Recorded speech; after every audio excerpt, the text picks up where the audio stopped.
Smithfield Town Council meeting, August 7, 2023. Madam Clerk, can you start us with a prayer in the pledge, please? Thank you for bringing us together today in a spirit of generosity. May we honor one another by keeping an open mind. May we voice our truth and listen with an open heart.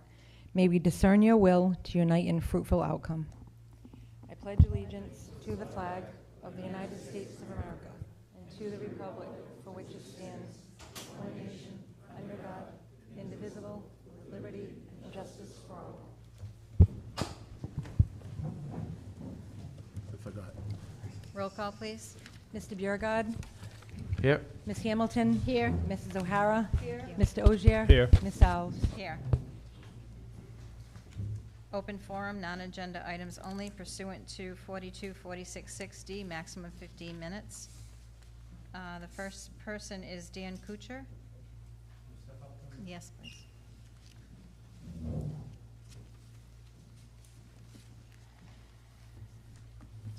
Good evening, everyone. My name's Dan Kuchar, 64 North Main Street in Slatersville. I've lived in this town, and my wife and myself have lived in this town for 68 years in our same house since 1971. So we have that's why we're interested in what's happening in this town, what's going on around the town, and I'm not sure if everyone here in the council is aware of the sluice gate down here by the Centennial Park. It's kind of like a new thing. It's been out that long, but maybe I'll by the time we're done speaking, you'll have a pretty good idea of what I'm talking about. What I would like to do is go on record to state that we as a town may have an environmental issue on our hand. The issue I am referring to is a sluice gate and infrastructure holding back water at Centennial Park. The affected area I'm referring to is just behind the library. A newer steel dam is holding back water downstream. The affected area has been reduced into a swamp with virtually no moving water, and there is no vegetation growing, and there is now vegetation growing in the spillway. And I'm going to show you the photos. I have exhibits for you councilors and for Mr. Zwolenski, so you can see what I'm talking about. The owner of the property states that the owner of the property altered it, and the owners of the property have stated that the alterations did not require a permit. What he did is they put a metal gate up to replace the sluice gate that was there. It dates back to the 1800s. In fact, Linda Cody's father used to operate it back when the old mills were there. And somehow, someway, I don't know, big mystery, the gate itself is missing. So in its place, they placed a metal steel to block the water. It says, and so the property owners, the company that owns this, he said that property owners who propose projects or activities in or near freshwater wetlands must first obtain a permit from the department. What he was saying is he didn't need a permit to do it, but if you read what the state is saying, they're saying if you read the freshwater acts, it tells you that you do need to obtain a permit. He said no permit was needed. This happened sometime, I believe, not that long ago, but it's kind of like a mystery. No one really has a date of when they really actually did the work there. It says DEM visited the site back in July, and they say it's an ongoing investigation by the agency. But if anybody read yesterday's journal, they said that these cases can take months to years to resolve. So we're kind of like in a quandary over here. See, the owner of this, I'm not naming names or anything, but the owners state they are the only responsible to keep the water flowing over the large dams. They stated that they are not obligated to keep the water flowing to the sluiceway. What I have for you is a couple of these photos here, and I'll describe them to you as I go along. But this is sort of what I just said. You'll be able to see what I'm talking about. Thank you.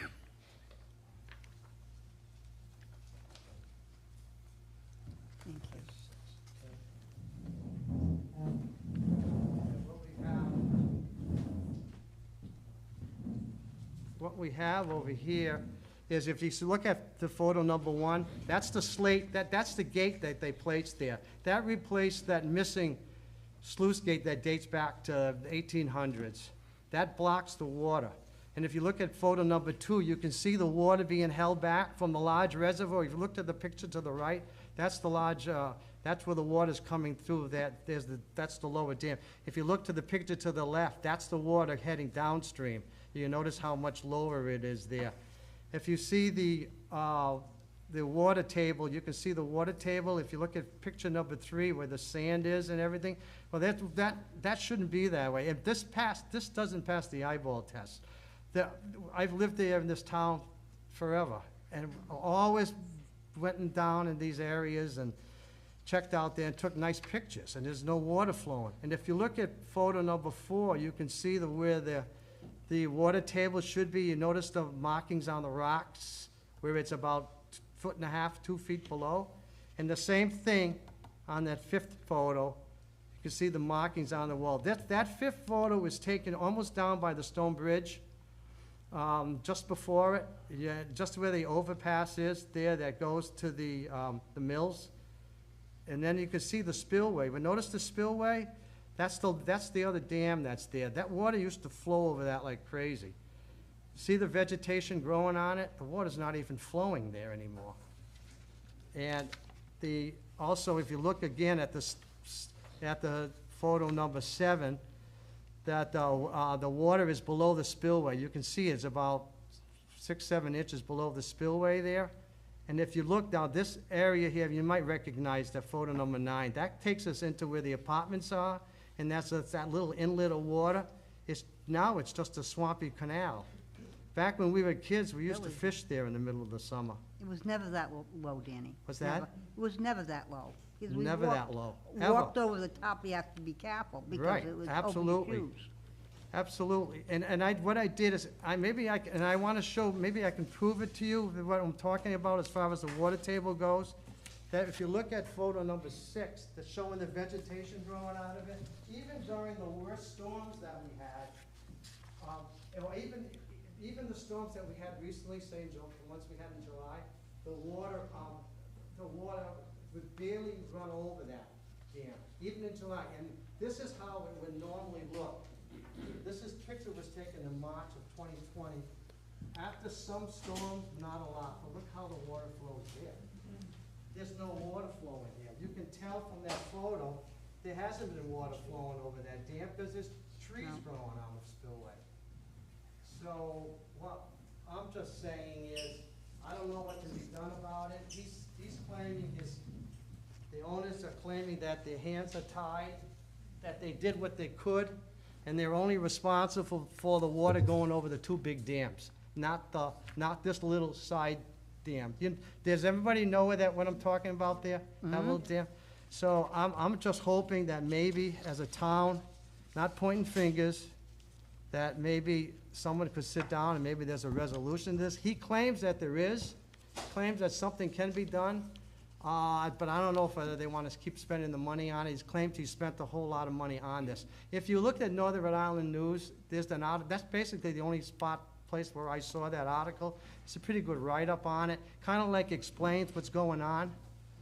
And the other thing I wanted to bring out too, I added a couple of little pictures at the end, but if you notice, there's that dock.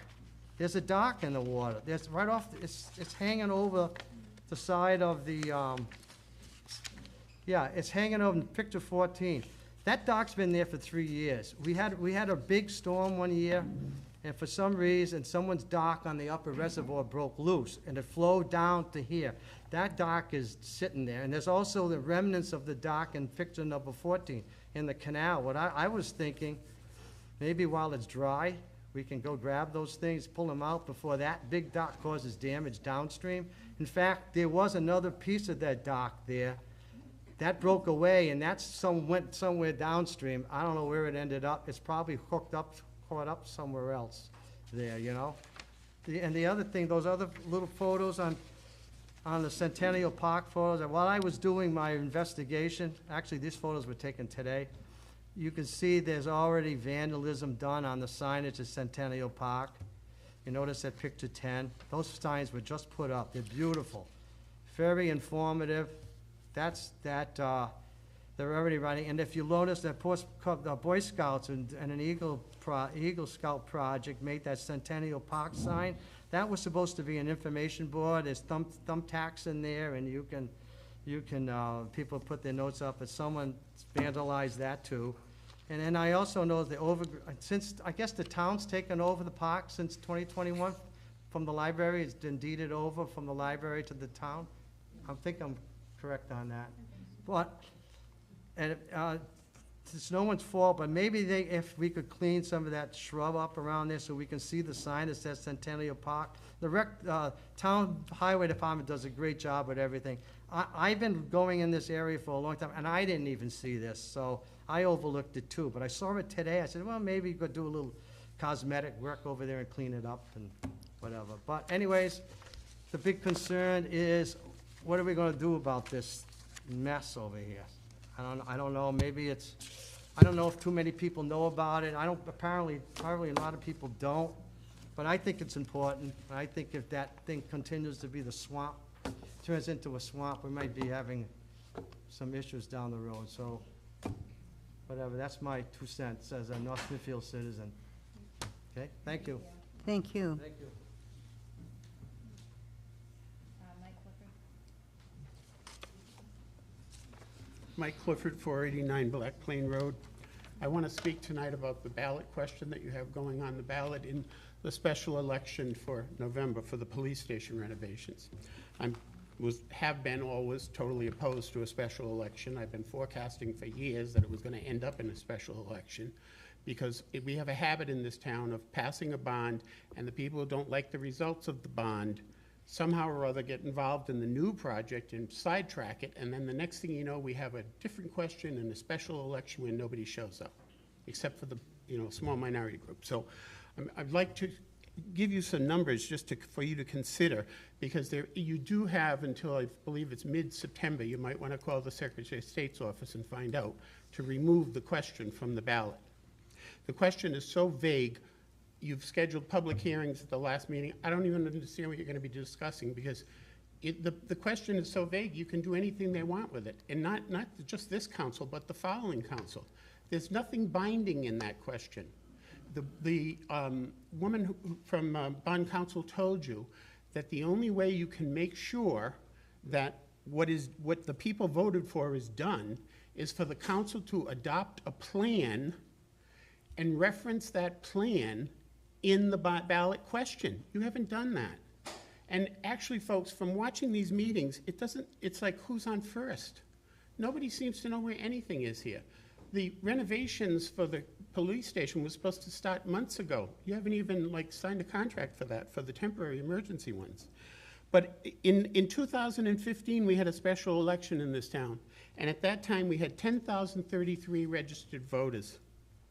869 showed up to vote, or 8%, a little over 8%. In North Smithfield, in the presidential elections, we have 7,200 people vote. Since we're all going to be paying for this vote, I think you should allow all people to vote for it, the question. And in the off year, in 2022, you had 5,100 people, roughly, vote. So, we're going to go down to a small, minute number. There's no big interest in the congressional race this year. Nobody likes any candidate. So, I don't know what's going to draw people to the poll. But the hazard here is there's going to be a small minority, and you know it because you've seen the history, you know the history, that special elections, small voter turnout. So, in Johnston last year, they had a question on the ballot for a $215 million school and school facilities bond. There's 24,000 roughly voters registered in the town. 1,290 people voted to spend $215 million to borrow. And that's because they put it on a special election. At least you've got a better shot of getting a real cross-section of the population of the town. But, and who do you think might have voted in that special election for the school bond? What residents in town Maybe teachers, maybe a lot of teachers in town showed up, maybe a superintendent and the school committee members all showed up. So it's a special interest type thing when you have a small special election. And I think it's horrendous that we're doing this. And I remember people saying, oh, no, this won't go on a special election, and now all of a sudden it's on a special election.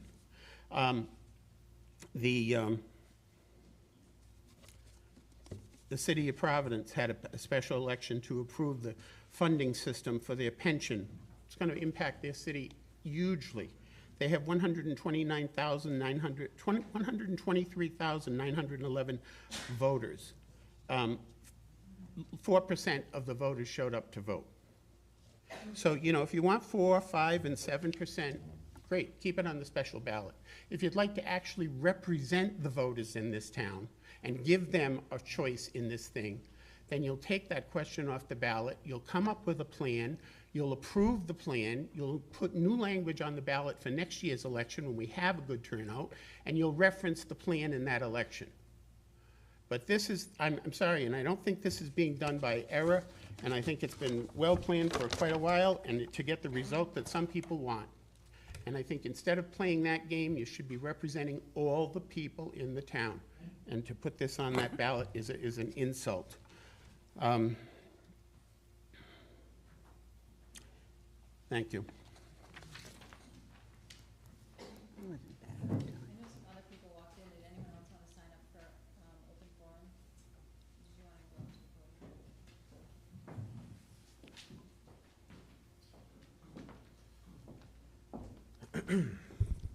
the Good evening. Members of the Town Council, my name is Gino Elias, the football coordinator for North Smithfield Express Football and Chair. I've been asked to provide some remarks tonight from our leadership in our organization. We understand that the athletic complex falls within the jurisdiction of the school department.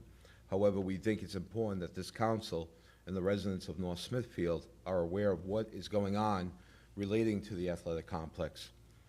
We come before this council and the residents of this town today to ask a question. How did this great town end up brokering a deal with a for-profit company to manage our beautiful $1 million athletic complex built on the backs of our taxpayers? To be quite honest, we as an organization, we have been trying to wrap our heads around this for the last year and a half. As a small not-for-profit organization, we are finding it extremely difficult to compete for field usage, despite promises and reassurances made by Mach 1 and Wide World of Indoor Sports. In addition, we have discovered possible deception within the dealings of the school department and Mach 1 and Wide World of Indoor Sports, the company charged with managing the athletic complex.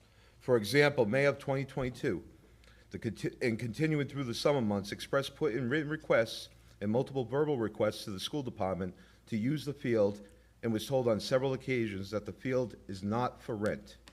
However, it didn't take long to figure out that the field was being rented on a weekly basis to who we believe was Worldwide of Indoor Sports.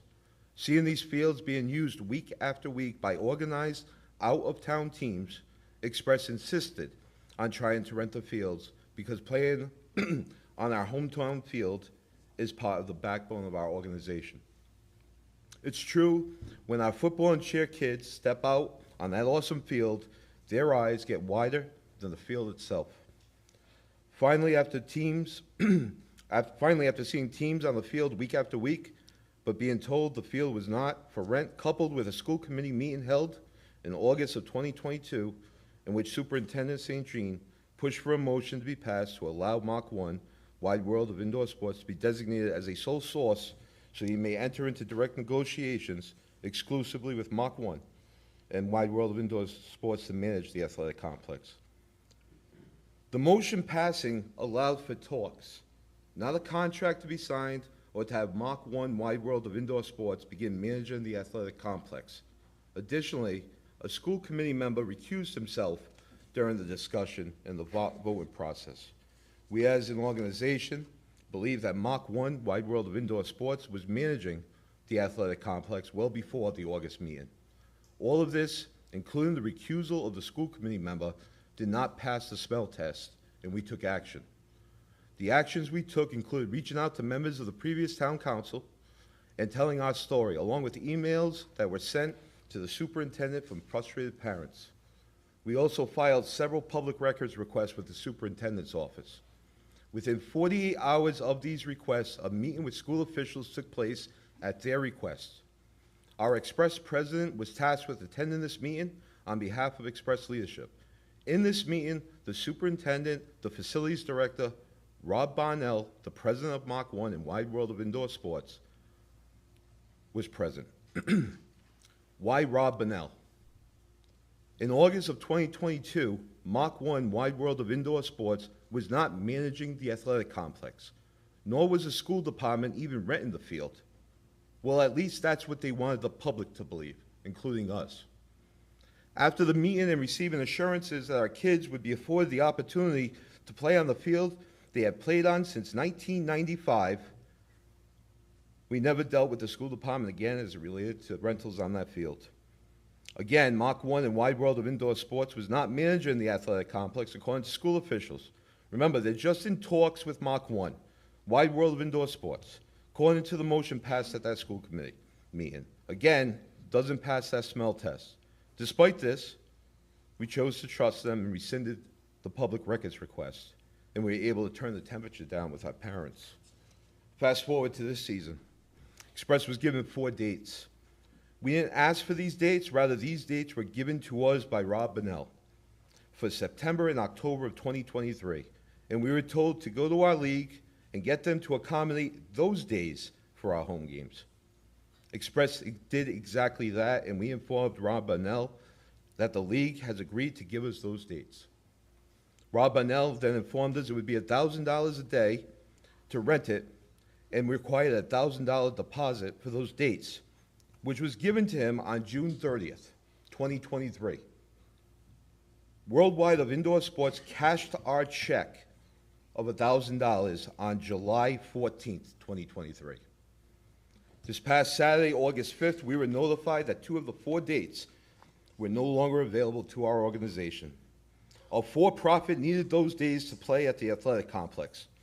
We instantly knew the assurances made by Mach 1 and Wide World of Indoor Sports would not be honored, and we as an organization would be back in limbo, trying to secure new home dates and possibly fields for our kids to play on.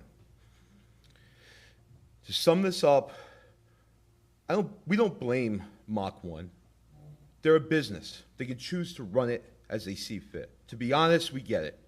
We don't agree with the way they conduct their business, but we do get it. What we don't understand is how the school department can allow for a for-profit to dictate who will use this athletic complex. And even more puzzling, how this deal was even allowed to become a reality on the backs of our kids and the taxpayers of this town. Our organization has 95 kids that reside in North Smithfield. They should not have to worry about having a place to play and shouldn't be kicked out or kicked to the end of the line when an out-of-town and out-of-state for-profit organization needs the field, especially when a deposit has been made for those certain dates and cashed. This is wrong. We ask for this council's support and the support of the townspeople to send a clear message that nonprofit youth sports will not play second fiddle to a for-profit organization. I'd close in saying, take a minute to imagine if Mach 1 was a football program and they were pumping in 50 teams to come play football in the town of North Smithfield. Where would our soccer kids play? Where would our baseball kids play? Thank you for your time.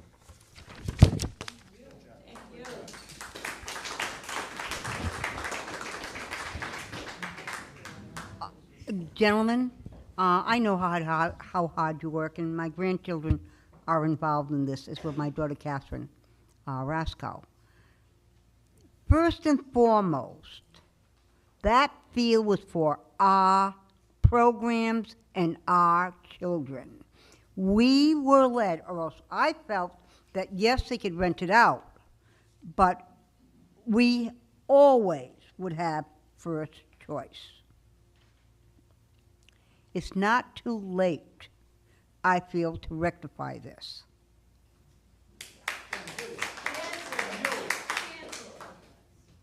this is ridiculous. And the maintenance and everything else, and I know half the time they have something to do with the concession stand, and they never have anything. Some of the mothers went out and bought pizzas so they can make, 1/3 of the profit or 1/2, and they're collecting and everything. Can I readdress you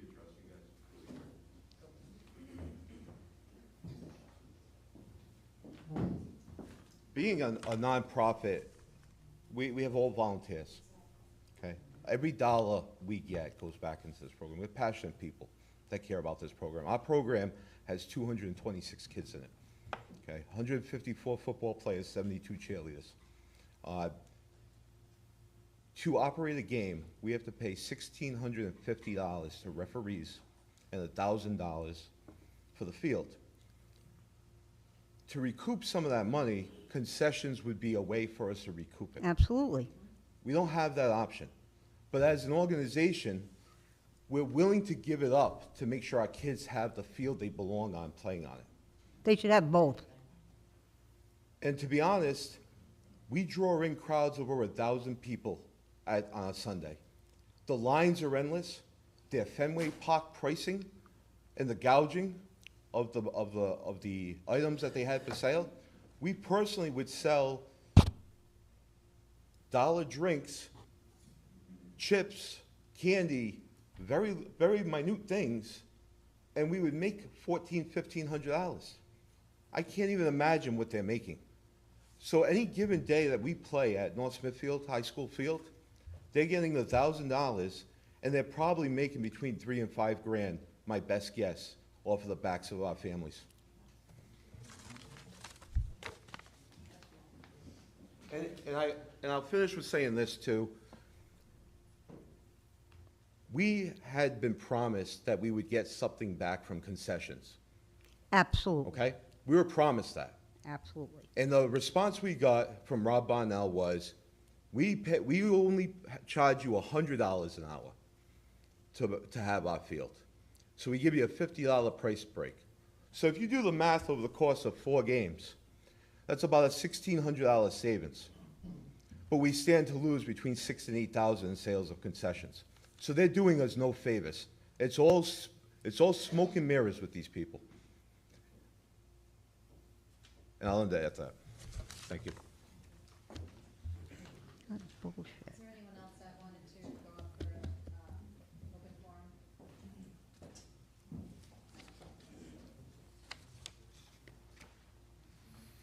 Joey, did you get name and address? No, hold on, gentlemen. Can I have you just sign it?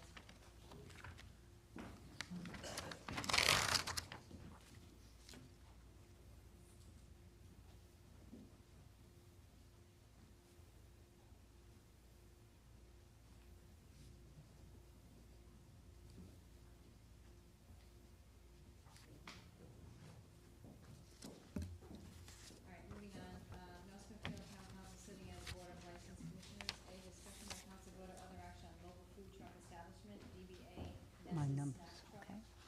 Snack Shop, Applicant, Vanessa Ward. Is Vanessa here?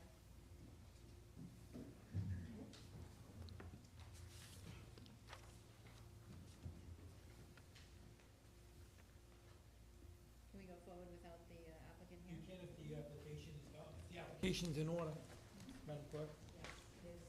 You can- Everything's in order. Anyone have any discussion?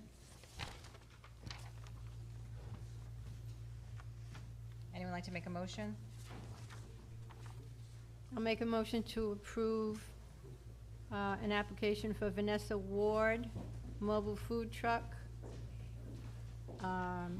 Her DBA is Nessa's, Nessa apostrophe S Snack Shop. That's a motion. Do we have a second? Second. We have a second. Any further discussion? Roll call, please. Mr. Biragad. Yes. Ms. Hamilton. Yes. Mrs. O'Hara. Yes. Mr. Osier. Yes. Ms. Alves. Yes. Discussion by council vote or other action on solicitation license DBA Power Home Remodeling applicant Raymond St. Laurent, license to be issued pending BCI check, so that's the only thing we're waiting on.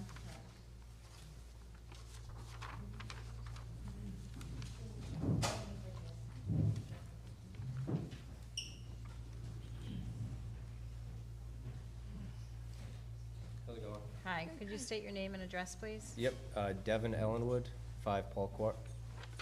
I'm here on behalf of Raymond St. Laurent.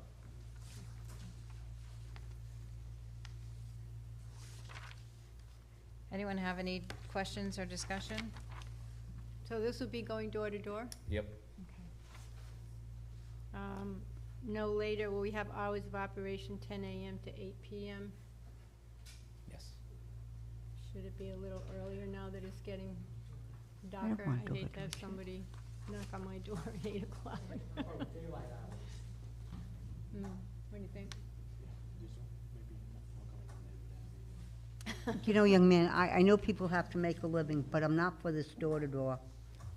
You know, a lot of the houses are apart, we have a lot of, a high elderly population, and if you want to send out brochures, make, you know, phone calls, take your leads that way. But by going door-to-door, I don't like it. And I'm gonna be honest, we spoke, you seem very nice, but, many of us live alone, and I don't feel safe. Well, we have approved these before. If too you want bad. to change the hours of operation to daylight hours, So would it be every day? So That it means would be 4:30 in the Monday morning. through Friday. Yep, I'm sorry? Monday through Friday. And it would be, you would have identification and Yep, stuff? we would have our name tags and our permits once we get those. okay, and this is, the business is windows, roofing, siding? Yes. And you just give people free It's estimates? just a free estimate, yeah. Mhm.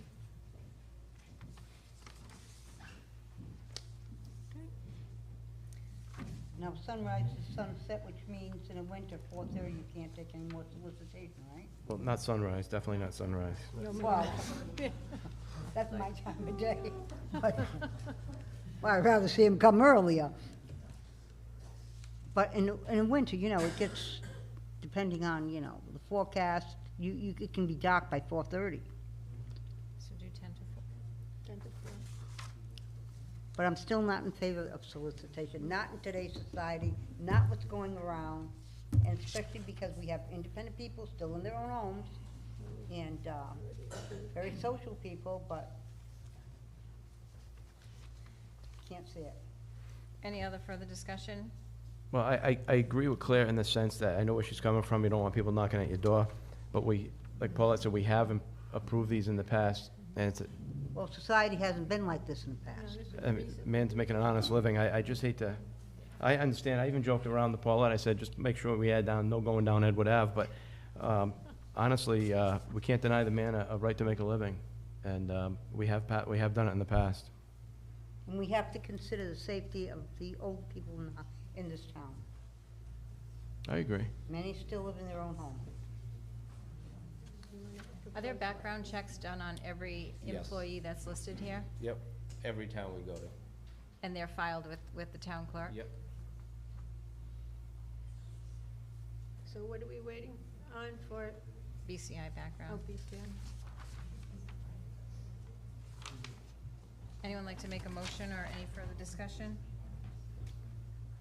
Well, I guess for discussion, do we want to change the hours of operations to, you know, to prevent it when it's very dark out or in the evening, so maybe till 4 or 5 o'clock? 9 to 3. I mean, if they don't want to start till 10, we could maybe do 10 to 3 or 10 to 4. I think that's fair. 10 to 4 is fine. 10 to 4? That way Yeah, I it's, go with it's that. still light out no matter And what time of that's the year. during what months? I'm sorry? What months is that during? It would be any month, it's just 10 to 4 because usually by 4 o'clock it's still light out. Okay.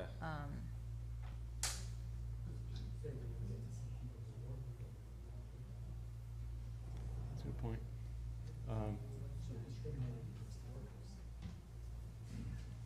When are you looking to start? So we would be doing this, so we have a bunch of other towns that we're getting permits for. Mhm. So we probably wouldn't start until September. So if no one's home, do you just leave like a Yes. flyer or something? We don't leave anything, we just don't You come don't back. leave anything? Yeah. And what do you do in the winter months? So we do it in quarters, so it would be July, August, September is our quarter to do whatever towns we got permits for. And then October, November, December, we would get permits for different towns. So if you start in September, would you carry over into No. the final quarter? So it would just be that 1 month? We would be out, yeah. At 1/4? Just that 1 month of We would be September? here for just 1 month. And then you wouldn't come back until you We get, wouldn't come, we let maps rest for about 6 months, so we wouldn't be back. So what about 10 to 6 then? Winter would be dark. not in September, September? right? Starting to late, well, mid-September, it starts darkening out. If I remember correctly. 10 to 5, I think it is. split the difference. Okay. I wouldn't want somebody knocking on my door at 8 AM. No. Anyone want to make a motion?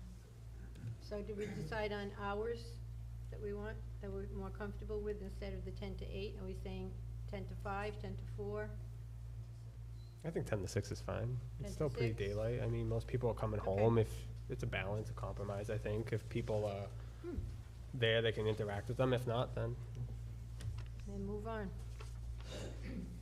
Okay, I'll make a motion to approve the license for Raymond St. Laurent doing business as Power Home Remodeling, 2000 Chapel View Boulevard, Suite 420, Cranston, Rhode Island, for the hours of operation of door-to-door solicitation from, what did I say? 10 to 6. 10 a.m. to 6 p.m.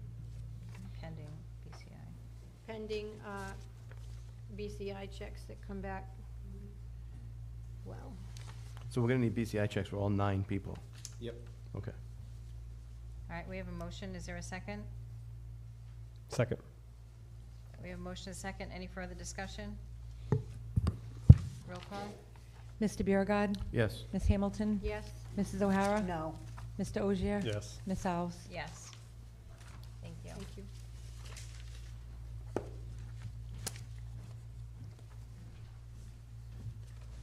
So, Joubert, we just table? You can, yeah, you can skip it. I can speak to it if need be, but. Huh? Is she coming? Do you want to do the water thing now?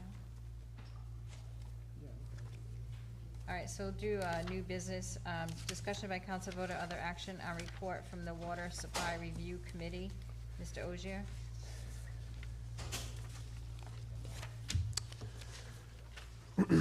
Alrighty, item B, this is, so item A, just so people are aware, Ms. Joubert is unable to attend, she had a family emergency, but we will look to have her in the future. I resubmitted a memo, though, that she had, spoken to in the past, and is available with the town as well. You know, she spoke in there about technical assistance, applicability, special use permits, review of other towns and agencies, drainage issues, and other typos, like, you know, for example, where it said fill material shall contain solid waste, that was a typo in the original ordinance, so we corrected that. So with that being said, I'm gonna read a memo from the Water Supply Review Committee. The committee, just so everyone has been aware, has been meeting since its inception in December, has been meeting pretty regularly, about weekly to bi-weekly since February. So I'll get into the memo now. The Water Supply Review Committee, WSRC, has completed its review of the following items. Ordinance Section 619 titled Water Supply Protection Overlay District, the zoning map related to the Water Supply Protection Overlay District, the district, and Section 5.4, the land use table. The proposed enhancements resulted from the WSRC having met over 15 times since February 13, 2023. Consisting of 8 members, 7 voting, and 1 alternate, its membership includes 3 members from the public, 1 member from the town council, planning board, zoning board, land trust, and conservation commission. During its meetings, the WSRC encouraged community input, allowing for public comment, open forum, and saw additional input as well from other members of boards, businesses, and agencies.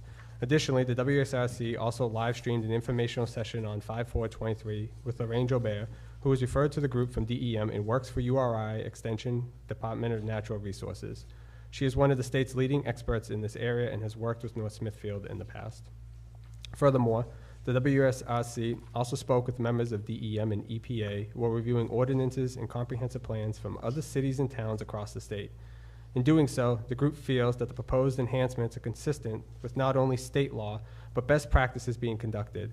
The proposed enhancements were also compared against the town's approved 2019 Comprehensive Plan for Consistency, and the group worked closely with the planner for input along the way. One of the major enhancements to this ordinance removes the exempt portions from the map. Instead of being fully exempt, the proposed ordinance will allow for special use permits to be issued in these areas. And special use permits are exceptions and allow for uses otherwise prohibited in an area. It is essential to understand that this change is not aimed at restricting business activities within the designated areas, but rather at ensuring that economic development occurs responsibly. The town's economic prosperity is closely related to the health and availability of our resources, especially water. Neglecting this would adversely affect and negatively impact not only businesses in town, but residents' well-being. Special use permitting allows for proper safeguards and review to protect the GAA classification of the recharge zone and aquifer areas within the district. It should be noted that any business application or permit which has been vested or previously approved will not be subject to changes if the land use is conforming to when it was originally approved. The committee's review of prior changes made to the groundwater ordinance led the WSRC to discover lapses in the notification process. And to rectify this, the committee recommends adhering to state and local law by properly notifying all abutters within 1,000 feet of any proposed changes to the zoning map. This approach ensures transparency and community involvement, especially considering past discrepancies during COVID and the 2020 map change. The committee also recommends that it becomes a permanent committee where part of its charge would be to provide education and information related to drinking water and related natural resources. Recently, it has started exploring potential grant opportunities to be used for such efforts. Enclosed is a draft of ordinance section 619 for review. The proposed draft cleans up any spelling errors, grammar, and other inconsistencies as well. And that is the memo that the group, we put together. And again, we formed this committee back in December to look at the ordinance. I'm happy to answer any questions anybody has at this time. And we have another agenda item on the ordinance itself for first reading. So, can I just ask a quick question? Sure. Counselor, so the, notifying the abutters within 1,000 feet of any proposed changes, is that currently what we have, or is that changing, or is this just That is reiterating state law. That's a state law? Okay. Unclear if it happened in the past, and to rectify it, we recommend just going forward and allowing people who are opposed to it to come speak and allowing people for it to come speak as well. And during the public hearing, if there's ways to further strengthen the ordinance, we're all ears. So are you saying every business in that area would now be changed to special use rather than what they were originally? Just high intensity land uses, so anything business highway and higher. So business highway, mixed use 1, mixed use 2, and industrial, or manufacturing, I should say. But anybody that's already there would be a previously approved non-conforming. Just like when we did the solar stuff, anybody that was in there and they've been vested up to a certain point in their application process with the planning board. Okay. We can't go back and do anything with that. And most of the ordinance itself, when we look into it, you'll see it references a lot of state law as well. We tried to track it very similarly, but also allow for additional areas of influence, because one of the areas that we found and heard a lot from DEM in other areas is that a lot of the local controls are set at the town. And so, as we've heard numerous times, that DEM has only got so many resources, and so enforcement's going to be a key piece in this, just like any ordinance in town. And we even looked at, is the zoning office, we didn't go too far into these conversations, but we had preliminary discussions of, should we add to the zoning office, add a zoning enforcement officer, just to enforce other ordinances even as well. Not saying people are doing anything bad or doing anything wrong, but it's, to have it all one person that's a lot for one person, and if there's ever a change, then it puts us behind the 8 ball. So. Good idea. So I'm just confused. So you would want to give them, you'd want the committee to have the authority to investigate? No, nope. It would still sit with the zoning board. The zoning okay. board, the committee, if it was to stay forward and the council allowed it, would be focused on like education, like you know, what you shouldn't be dumping into like water or like using certain fertilizers over these areas. And, you know, is there additional signage that we can put up? Like, how do you educate new residents? There's a lot of things that you can do. And a lot of communities we found focus also heavily on the residential. We didn't go down that route. We didn't want to impose additional stuff right now. We were just focusing on what our ordinance was and how to further improve it. And again, if, you know, it's an ever evolving thing. If there's ways to improve it, then we can still do that during the public hearing.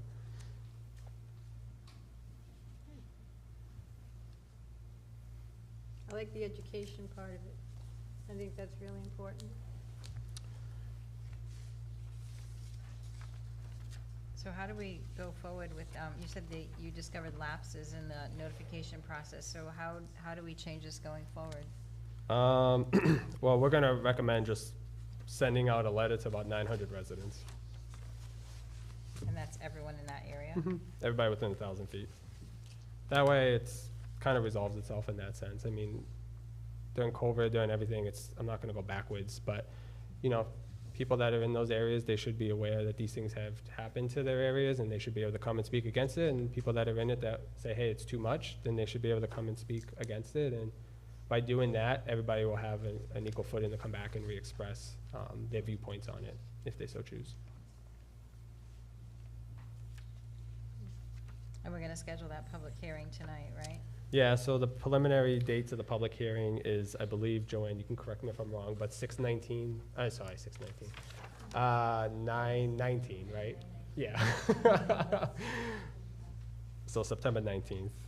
The planning, we already have an advertisement ready to go, and so what will happen is I believe, somebody correct me if I'm wrong, but 3 weeks prior to the date of the public hearing, an ad will be placed in the media, and then the letters will be sent out roughly 2 weeks, I believe, before the public hearing, so. And that's when the residents have the opportunity to come in, Yep. talk about their Yep, and what I'm concerns. gonna propose is we schedule second reading for the next council good. meeting after that. Good. That way, in case there's a ton of, you know, testimony and stuff like that, we can take time to digest it and act on it at the next meeting. Do you think you leave the public hearing open until the next meeting, or? Depends on the turnout. Okay. All right, did you want to do item 2, presentation of potential grant opportunity while we're on this one? Yeah, I know Cynthia Roberts is actually kind of leading this, so I don't know if she wants to, if it's okay, Madam President, she can come up and speak to it. She found a grant, it's a mini grant. I have spoken briefly with the administrator about it as well. These are the small one-time grants that can be used to help with educational purposes, and I'll let Cynthia answer. I'm just pulling it up. Hello. Okay, I'm assuming you had a chance to look at it, right? Because it was sent in advance. So just my name's Cynthia Roberts. Do I need to say my address? Okay, 49 Week Street in North Smithfield. And so this is a mini grant. It was just a coinciding opportunity as the Water Supply Review Committee has been meeting. One of the items that has recurringly come up is that we would like to share the education and the information that we've been learning with the broader population. So as was mentioned earlier,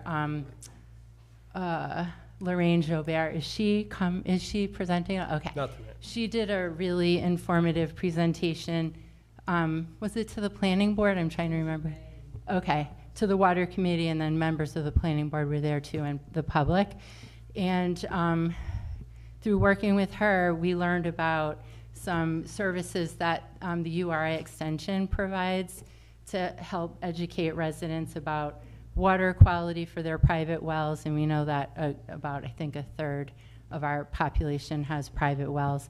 And this particular grant builds off of federal funding that's tied to Superfund money, which we know we have a couple Superfund sites in North Smithfield. So all of the justification is there, like what we want to do really lines up with what this mini grant is for.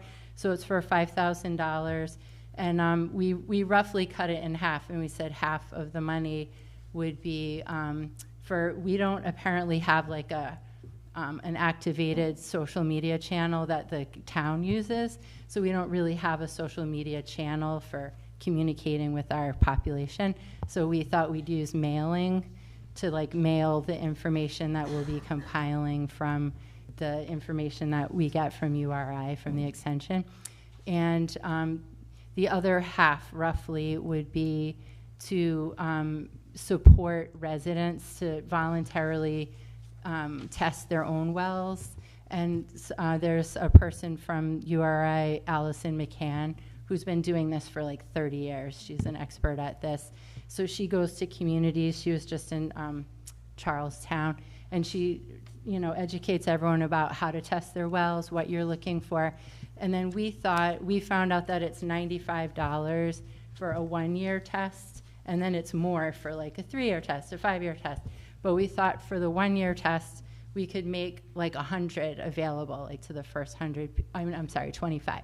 So it's $100 to like the first 25 people to attend a workshop. So that would be like around $2,500. Then the other half would be for developing a logo, which our committee has also been talking about, that we wanted to develop some kind of branding so that when people would see information going out, they would connect it with the water committee.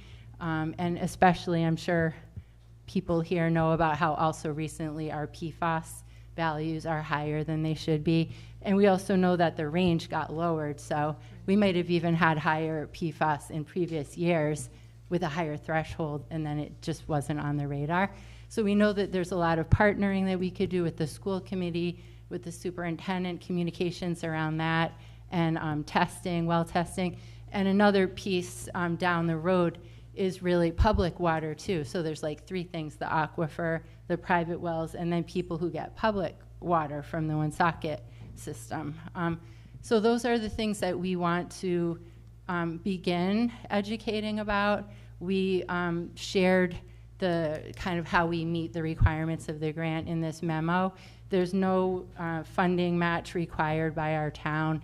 It's only an in-kind match, which we more than would meet with volunteer hours. And the planner said that he's happy to be a consultant for us to like give us advice, if we need it. So we've pretty much covered all the bases. And I inquired with the person who's the contact person at DOH about whether our town is eligible, because it wasn't listed, like municipalities were not listed as an eligible entity.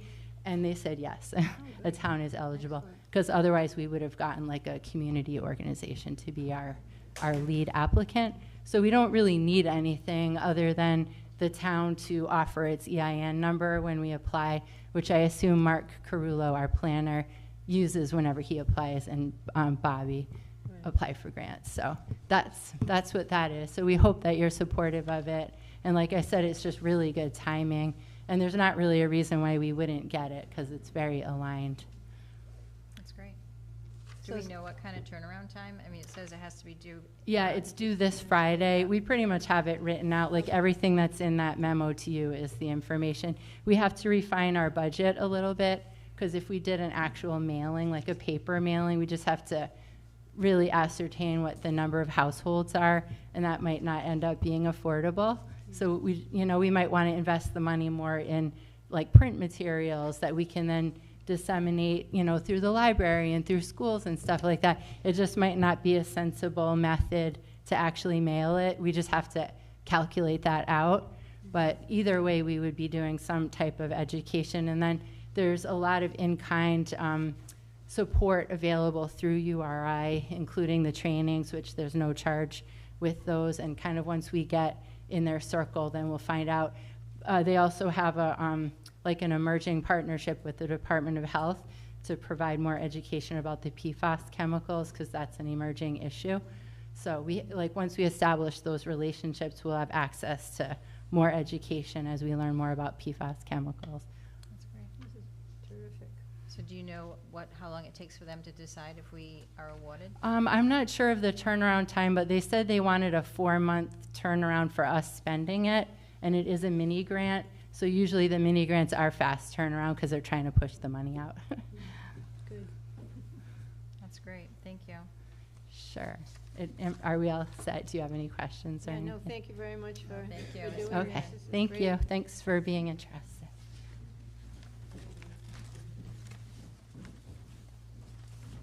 Want to do the first reading now while we're in there? Okay. So C, new business introduction and first reading for ordinance amending zoning ordinance, Appendix A, Section 6, supplementary district regulations, Section 6.19, water supply protection overlay.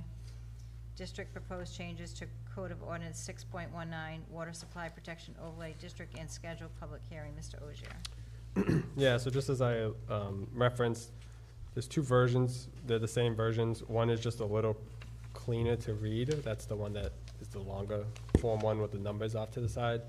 But the one that was in the packet is every red line change that was made to the ordinance during the committee's work.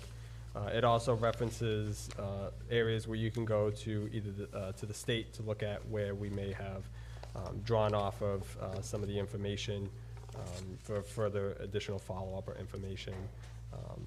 And so I'm going to introduce this for first reading.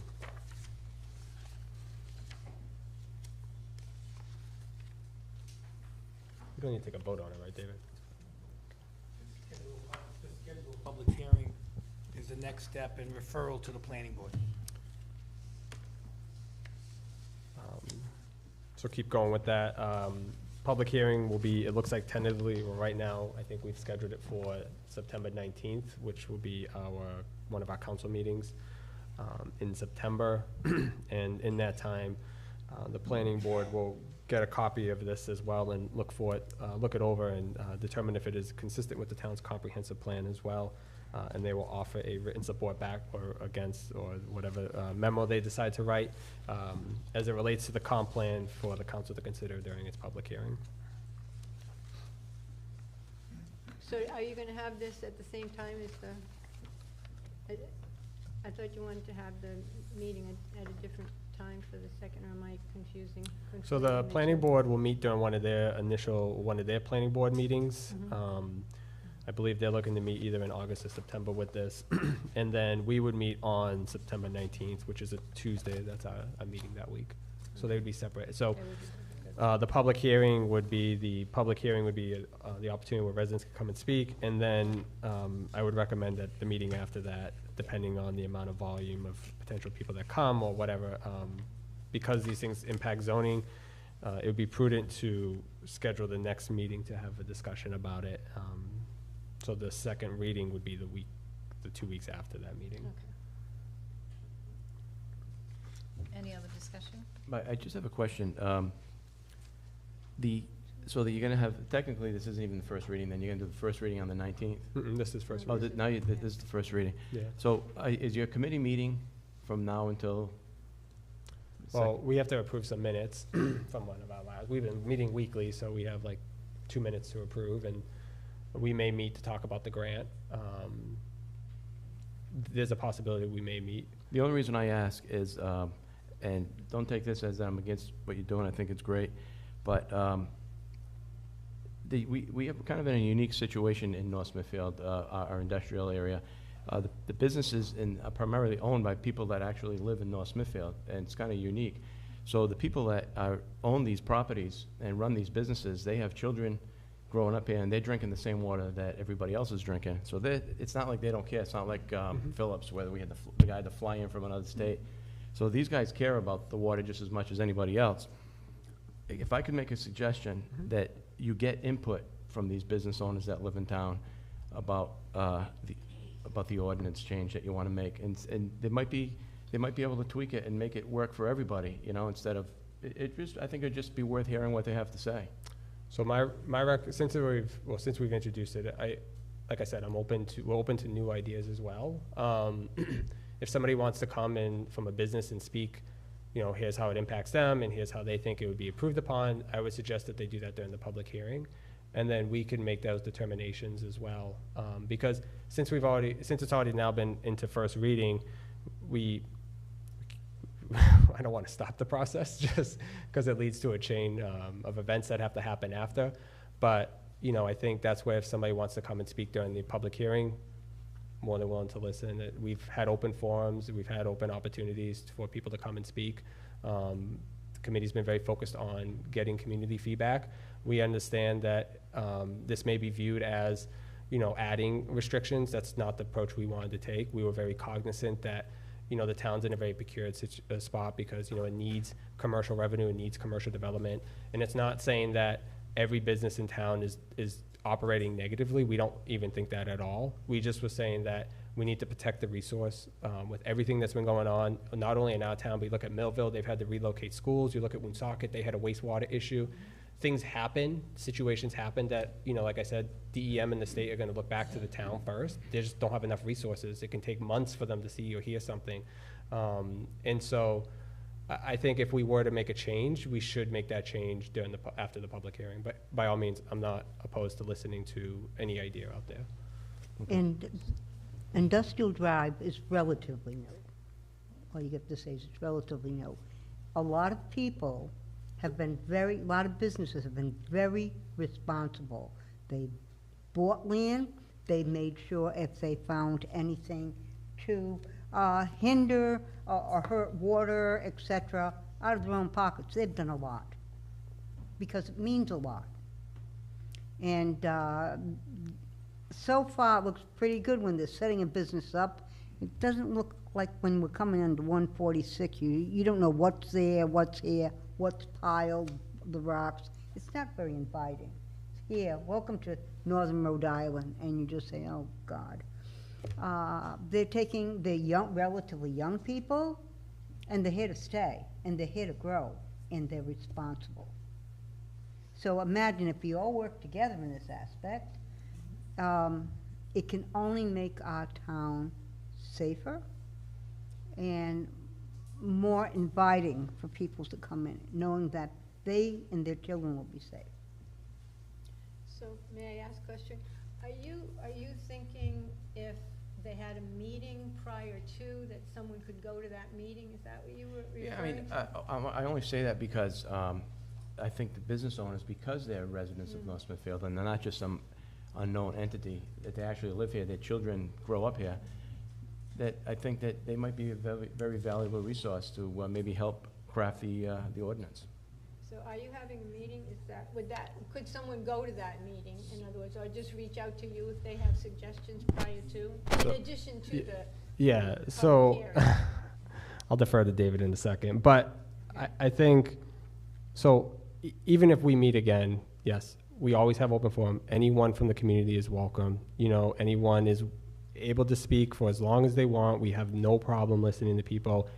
You know, we follow the OMA, but, you know, we try to keep it as collaborative as possible.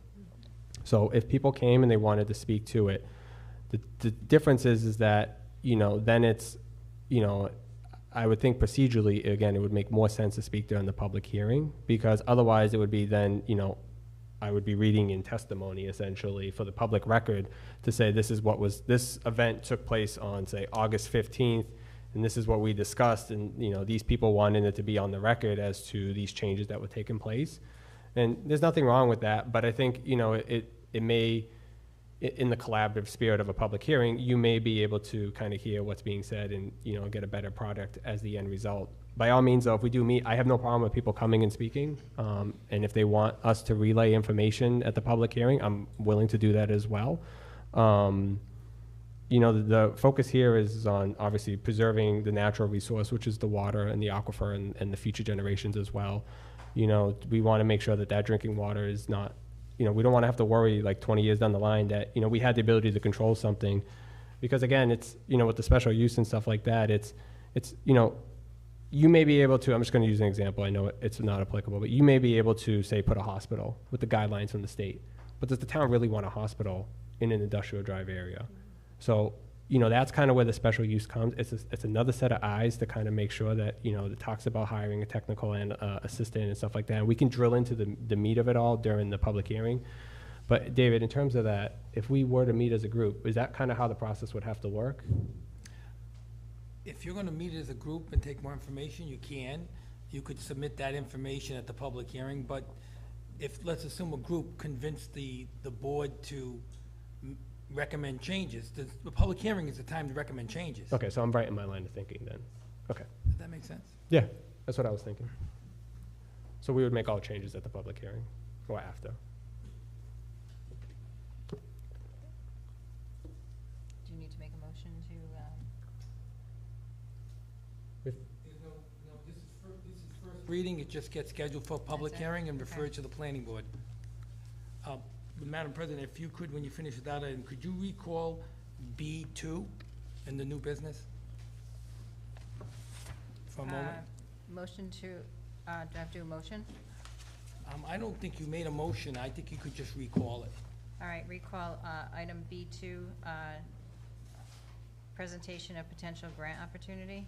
Right, Madam Chair, I just would make a recommendation to the council that they should actually move to authorize the committee or authorize the application to the grant, for the mini grant. I was gonna ask, do we need to take action? Right, so that, my understanding is, I've read the proposal, and I've also read from the Center for Healthy Homes and Environment that the grant's available, but I think they're gonna need to know, when they fill out that application, they're gonna need to know that the town's gonna be the recipient of that grant, so I think you gotta authorize, I think you should make a motion to authorize the Water Supply Review Committee to apply for this mini grant, because it's not in their charge as Okay. written. All right. I'll make a motion to have the Water Supply Review Committee apply for the $4,950 grant, mini grant that is due 8/11/23. Second? We have a motion and a second. Any other discussion? Roll call, please. Mr. Biragad. Yes. Ms. Hamilton. Yes. Mrs. O'Hara. Yes. Mr. Ogier. Yes. Ms. Alves. Yes. Madam President? Yes. I just want to confirm, so that week, the meeting is on a Tuesday, not Monday? Correct. What, was that holiday on Monday? We had to move it. Oh, all right, we're good with that, though, right? Yeah. Okay.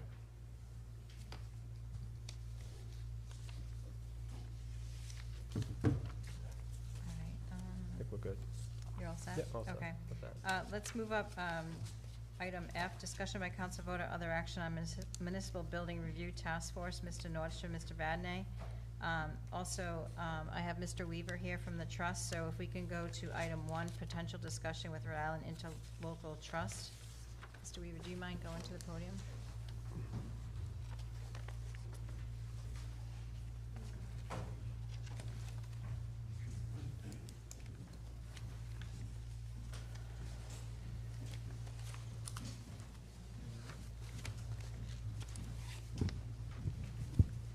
Thank you. Can you just state your name and that you're with the Interlocal Trust? Yes, Brad Weaver, Director of Underwriting for the Rhode Island Interlocal Risk Management Trust. Thank you. So we just asked you to come to the meeting tonight because there's been a lot of discussion, obviously, with the police station and the letter that was received and how it's been interpreting, or how everyone's interpreting the letter. Can you just kind of give us an overview of what you saw and what you, Sure. you know, what the status was and where you see the building going? Like, is it tomorrow that, you know, that? So right now, there's no action pending from the trust. We've been working with the town to see that some progress gets made on this particular building because it is in a current state that is very questionable from an insurance perspective. You know, the town is very fortunate that they are with the trust, which is not a typical insurer. We are a member-owned entity, so we work very closely with our members to try to mitigate these type of circumstances. The reality is, in that particular building, there's a lot of deferred maintenance. There are issues with the front fascia of the building where it appears to be pulling away from the structure. You have roofing issues, you have window issues. The DPW has done a nice job of, you know, cleaning up the sidewalks and things of that nature, as far as I've been told by Mr. Zwolenski. They also removed the antenna from the back, I believe. Yeah. So. Communications came in and secured the antenna to the. Oh, good. So there have been steps that have been taken to try to mitigate some of the risk that particular building poses, but the reality is it's a 95, 96-year-old building, and it's in a state of disrepair right now. So the trust is willing to continue the insurance coverage at this point as long as the town continues to move forward on making the building safe And that's really what we're looking for. We want the building to be safe. Now, I don't know if that's reasonable. That's really up to the town and the town council to decide. But right now, it is in a significant state of disrepair. And when would be like the next time, when does the trust go out and make periodic inspections, or how Yes. does that work? Yeah, so periodically, the trust will go out and have our property inspector inspect the building to see what kind of maintenance has been done over the course of the year. When those inspections are done, we sit down and we would make recommendations based on those inspections. We are coming to a point where, you know, if the building continues to deteriorate as it has been, that it will become uninsurable. So I'd say the next inspection would be in the next couple of months. Okay. So And as long as you saw some sort of development or some sort of conditions continuing fixed, to or make the you saw a building safer. plan? Okay. Yes, you'd have to be substantially making the building safer. You know, you've got water leakage, either through the roof, through the windows. Like I said, you've got an unsafe condition on the front face of the building where it could be pulling away from the supporting structure. And then there's issues with the jail cells and the lack of a sally port and things of that nature. So. So we have, may I? I'm sorry. Yes, yeah. We have a proposal in front of us this evening to have some immediate repairs done. And things like the cells and the sally port are not included. So would that Right. preclude us from further, you know, being in your good graces? I don't think of it as good graces, but, you know, it's really about making the building safe. You know, I would hope that at some point down the road that the town and the town council either builds a new building or makes the necessary repairs and makes those plans to do that. If you just keep, I hate to say, pushing it down the road, you're gonna end up just having a building that is in worse condition than what it is now, so. So the trust isn't giving us an ultimatum saying it has to be done tomorrow, or else we're not gonna insure you, correct? No, we're not at that point yet. no. Okay. All right, so as long as we're making Progress. progress in good faith that we do have repairs scheduled to go forward, that we're showing that. and- Repairs on a timeline Okay. with, you know, an ultimate goal of having a good, reasonable, usable facility for its intended operations. I mean, that was intended to be a school a long time ago. It was never built to be a police station, so. You know, you have a lot of challenges that you have to overcome, you know, with that particular building. Okay. All right, does anyone else on the council have any questions for Mr. Weaver? Are you, may I? Yeah? Are you personally familiar with the building, or just from reports, or? I've driven by the building a few times. I've stopped and taken a look at it, yes. Do you think it's worth So- saving? That's Okay. not my opinion to make. You know, that's really a town decision. I do think that it is far beyond its useful life. But, you know, it's up to your budgetary constraints and how you and the town want to move forward. But I do think that that's gonna be a heavy haul to make that a usable building. Thank you. Anybody else? Just a quick, I just want a clarifying question. So, Sure. you said plans to make it safer on the timeline, right? So, as Councilwoman Hamilton mentioned, so we have stuff in front of us tonight for immediate repairs, right? About $440,000 roughly. So, what does that timeline look like to you? Is it like, if say the council, I'm just playing hypothetical here, right? If the council didn't take action and then you guys did a site inspection, would that mean that the insurability of that building becomes kind of like an inquiry comes to the town saying, hey, why aren't you guys doing anything? Or, hey, there's a ballot question out in November, we plan to take action in November pending either way that it happens. Obviously, the safety comes first of that building. We but- would work with the town as far as that timeline. Now, there are a few things that you should be aware of. I mean, the lack of maintenance is going to lead towards triggering policy conditions where things may happen to the building, whether you get water intrusion, that causes a further loss because of the lack of due diligence to make those repairs and rectify those situations, you may have an uncovered loss. Well, that was my other question. If we didn't take action, do we end up finding ourselves in a situation where we wouldn't be insured for something that we could have controlled by Potentially. repairing? Okay. Yeah, if it's something you should have, I mean, an insurance policy isn't a maintenance policy. Right. So if you defer your maintenance, and then you end up having a loss due to that deferred maintenance, then you do have the potential of having an uncovered loss that you would be responsible for. Yeah. Okay. Thank you. Welcome. Anybody else? Anyone else have any questions? Thank you very much. You're welcome. No, thank you very much for Thank coming. you. Thank you. Appreciate Oh, it. no problem.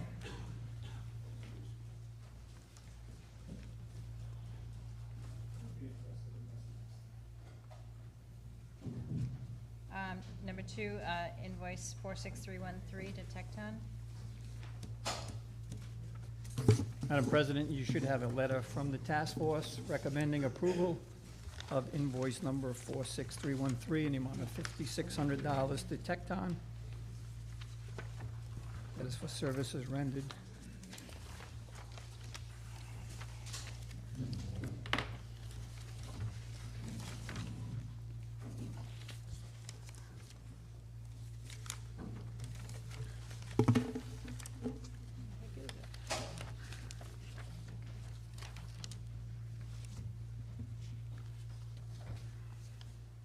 And this is for design and documentation. Excuse me? This is for the design and documentation portion of it. Yes.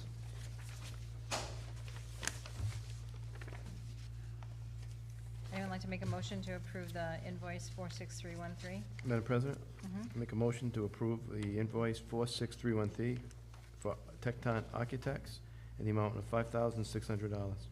Second? We have motion and second. Any further discussion? Roll call, please. Mr. Biragad. Yes. Ms. Hamilton. Yes. Mrs. O'Hara. Yes.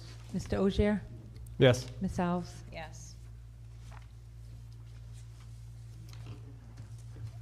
The next item is the recommendation from Tecton to award a bid for immediate repairs to the existing police station. We had lengthy discussion on July 25th about this. You were looking for information. We did forward all that information to the clerk's office. Following morning by 9:15, the clerk had all that information. She had the bid specs, she had the bid drawings, and she had all the bid proposals. It's my understanding that not all of that was disseminated.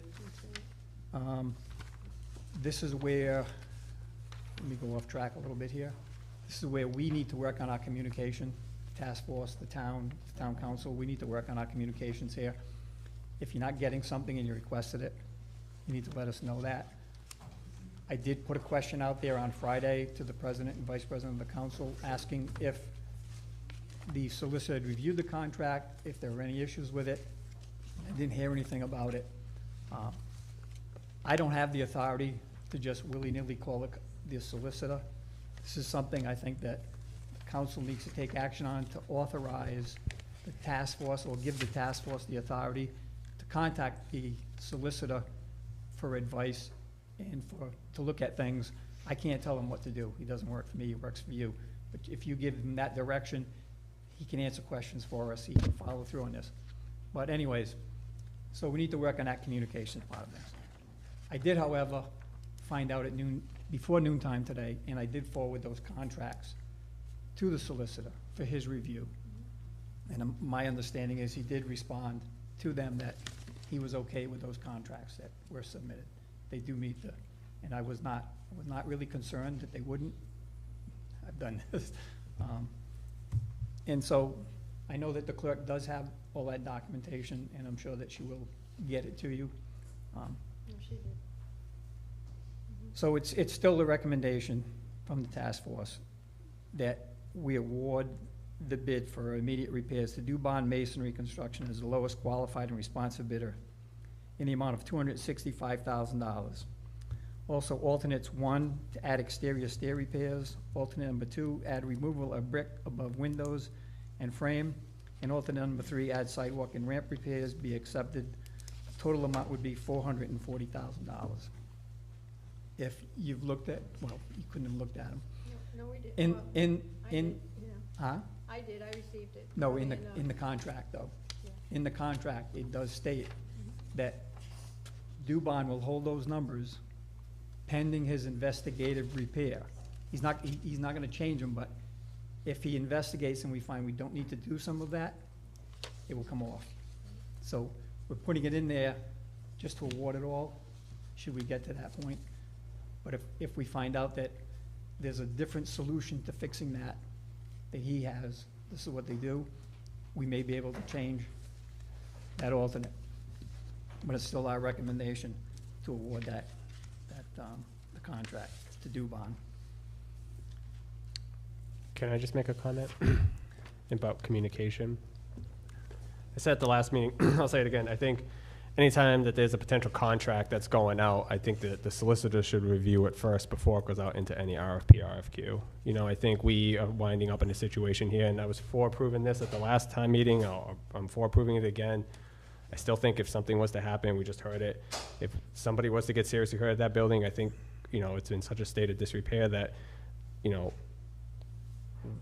we wouldn't want to be in that situation, right? They were talking about probably a lot more than $440,000, and we probably should never have been at this point anyways. But, you know, I think if we had just done that check, then we wouldn't have had to get into the whole discussion of, well, did the solicitor view the contract? Did the solicitor not view the contract? And that back and forth game.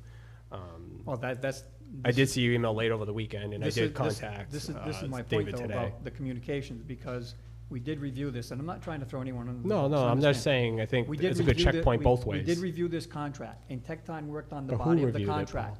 Who Excuse me. reviewed it? The task force with Tecton and the finance director, we went over this, and we did all the body of it, and the town had to put the front end and the back end on it.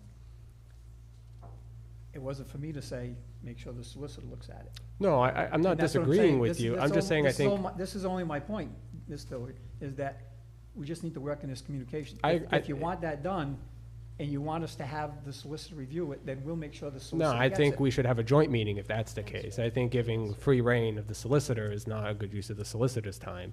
You know, I think I'm awful willing to work with the task force, but I think we're at a critical juncture here where I think we should be having maybe more joint meetings with the task force. I mean, I don't have a problem with that. I think you guys have been, the work that you presented, I have no problem with. I think, you know, there's potential for maybe even further collaboration, not saying you guys can't meet independently or anything like that. And if you need to have access to the solicitor, then, you know, just ask. I mean, at that point in time, I think we're looking to slow down a process or further delay anything. In construction, days mean money and time. I And so understand. there may be times where we need to get his input on something before we get to a council meeting. And so that's just So we how- should be looking further out then, I would Huh? think. In the communication of it, right, we need to be looking further out, not just the next meeting or the meeting after that. That's all. I mean, it can go both ways, the communication piece. That's what I'm saying. I'm not saying that you're at Right. fault or we're at fault. I'm saying we just need to work on it together. We're in this thing together. We're working for you.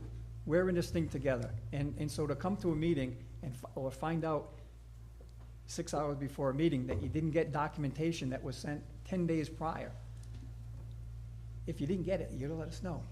We didn't receive it yet. Did you send it? We've got to do something, because this thing of Chinese fire drill at 11 o'clock in the morning, no, I know you guys have never seen what I do at work, but it's not an office job. It's not an office job. It's not where I can carry my phone. I'm out on the floor all day. John's seen it. John's the only one I think that's seen that. So it's difficult to take care of things during the day. Okay, But it's easier if I know that you don't have something, to do an email at night so the thing gets going during the day. And if I don't know that things aren't happening at a request, it creates a problem. I don't think anyone's I'm just saying. yeah, I don't think we anyone's need- disagreeing on that. I think it's just, you know, also too, we could have just, you know, maybe we need to have more people at those joint meetings. You know, maybe the finance director should be there if there's a conversation, you know, with a contract or something, or the solicitor or something. It's just, I think there's ways we can plan, agreeing with you that the communication could improve, because right now it really makes this whole thing look really disjointed with what you're saying too, that, you know, it doesn't look like we have our act in order we don't, when it's right. not the case. You know, we've Well- been moving things forward pretty quickly too. I mean, you know, so I think it's just both sides. That's my whole point. All right, so we have a motion. Do we have a second, Joanne? We didn't have a motion. I don't think we have a motion. No, There we was didn't. no- I made the recommendation. I'll make a motion to approve, There I'll was make no a motion to approve the immediate repairs to Dubon Masonry. For construction as the lowest qualified bidder in the amount of $265,000 with 3 alternates for exterior stair repair, removal of brick above windows and frame, and sidewalk and ramp repairs to not exceed for the total to be $440,000, as reviewed by Tecton and the Municipal Buildings Review Task Force. Second motion. Discussion, please. Yeah. Paul, I know we went over this, and I hate to bring this up again, but I hate to put a penny into that building right now if considering that we're going to, there's a possibility that we're either gonna have to go all in on a renovation in September, in November, or we're gonna be knocking it down. Is it possible, and the trust is here, is it possible that we just do the 265 and don't do the alternates right now? And that way we're working on the building, we're getting things going here, and we're not spending an additional $175,000?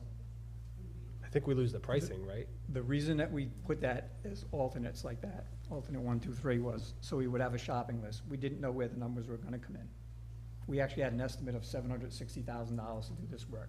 The bids came in at $440, the low bid, all right, which is a real good number. And Dubon is coming in with real good reputation. We can't eliminate alternate number 2, because alternate number 2 is once they start doing destructive demolition to see what's actually behind those walls, there may be more work that needs to be done.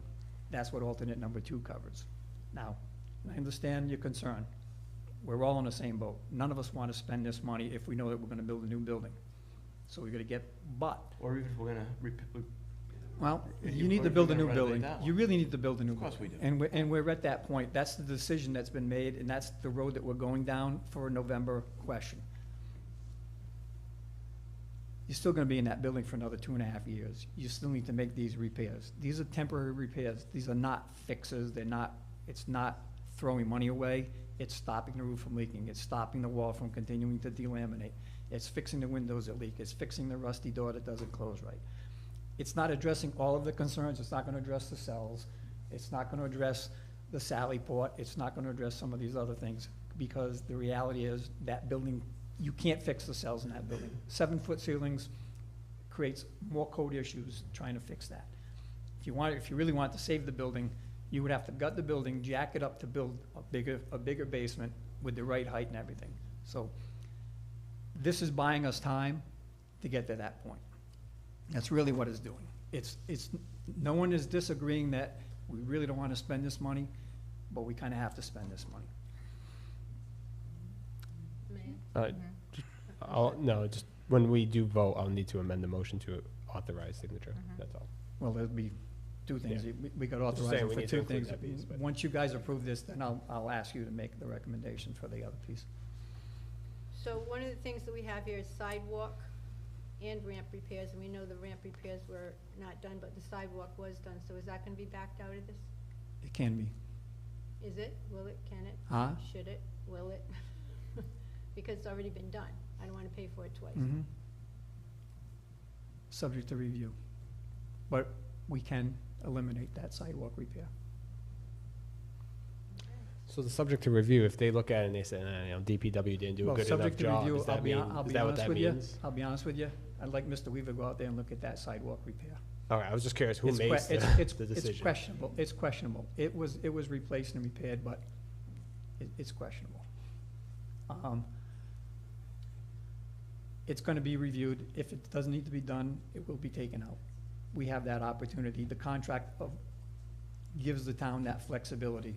That was on already those something alternates. that we discussed with Tecton, though, that they already oversaw that. Right. And we paid them for it. Who's that? Tecton. Not that sidewalk repair.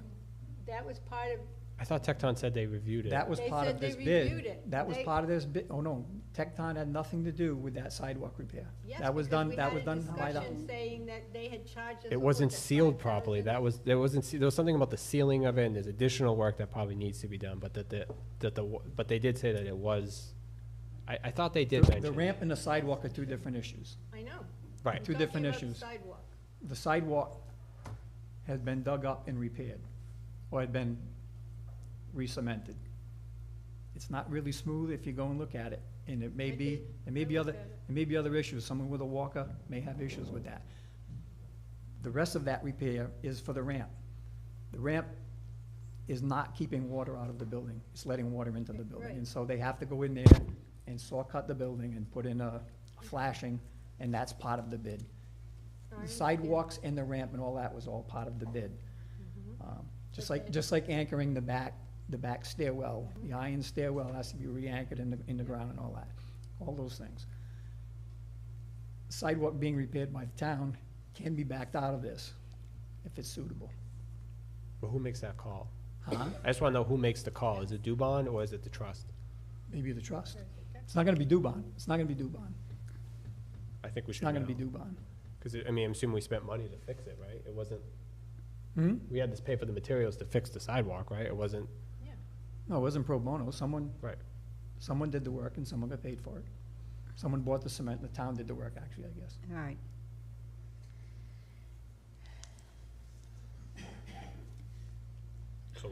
So maybe that There contract is needs to be amended to flexibility in review this, by the that trust. the town is not at great risk. Solicitor. Sorry. I hear your question, I just haven't worked with Mr. Weaver on this before, and I don't know if his inspector would be that involved to make that decision. But What's that? I'm trying to respond to the councilman's question about whether the trust would review that, but I don't know if they would do that. I Which don't is know if kinda Mr. getting- Wood- I don't wanna put Mr. Weaver on the spot, I don't know Right, if that's no. something his inspector would do. Inspector for That's the safety. question, right? Is it safe, Right. right? And if it's safe, then they don't need to He's do not it. gonna, I'm not asking the trust to inspect it for work. I'm No. assuming that the trust is gonna come through when this work is done and review the whole thing and saying, okay, we're gonna continue to ensure you're on the right path. Am I correct? That's the opinion that we got from a joint call that Mr. Nordstrom had with the solicitor, I mean, not the solicitor, the administrator and the highway director. And Mr. Weaver, yes, I said Mr. Nordstrom. I'm sorry. And so that's why we've been working toward that goal, based on that conversation that they had earlier in the year, back in January or February, I believe, or something like that.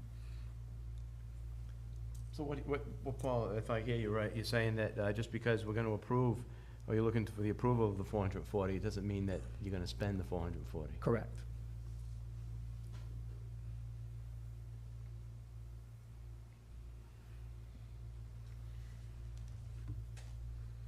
All right, we have a motion, a second, right? Mhm. Any other discussion? Roll call, please. Mr. Biragad. Yes. Ms. Hamilton. Yes, Mrs. O'Hara. Yes. Mr. Ogier. Yes. Ms. Alves. Yes. Thank you. Now, the next thing is, I'd like the council to authorize the administrator not only to sign the contract for Dubon, but to also sign the contract that Fuss O'Neill and prepared for Department of Health for asbestos abatement, so that we can get that sent out. That needs to be sent out, and it takes 10 days once you get it to the Department of Health before work can start, although Dubon has work he can start doing before he has to worry about asbestos abatement.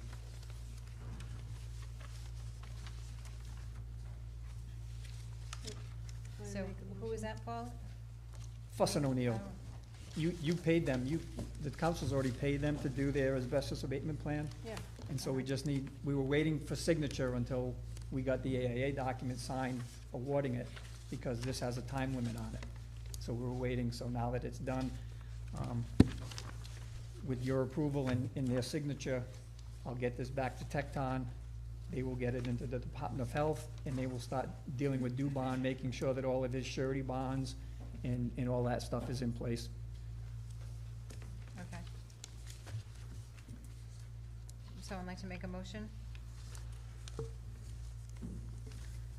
I'll make a motion to approve, Paul, one more time. What was it again? Russ What was the company's name? Fuss and O'Neill. Dubon. No. No, I already did that one, the abatement. It's just the asbestos abatement plan that Fuss and O'Neill prepared. Approve the asbestos abatement plan by Fuss and O'Neill, and to authorize the administrator to sign it. Second, And the contract to do. And to authorize signature of the contract as approved. second. We have a motion, a second. Any further discussion? Roll call, please. Mr. Biragad. Yes. Ms. Hamilton. Yes. Mrs. O'Hara. Yes. Mr. Osier. Yes. Ms. Alves. Yes. Just a last update. I talked to Jeff too many times today at Tecton. He has been working on the one-story building floor plan. He has a good sketch done of it. He's submitted to the chief for his review, so he can get working more on the design. So that process is moving along. He's talked to the estimator, and so we're still on target for that September 11th date that we have to talk about it.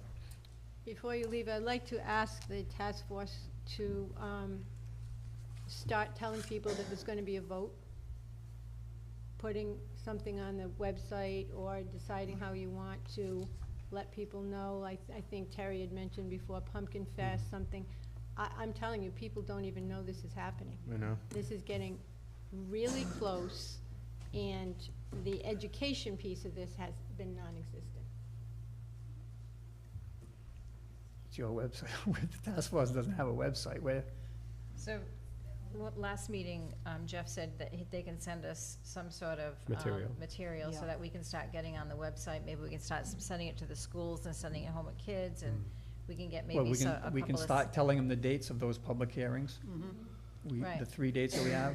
Right, Is it the but 20th maybe or we the can get 28th some of signs September? made in town. 20th of September. Huh? The 20th of September. 20th, right?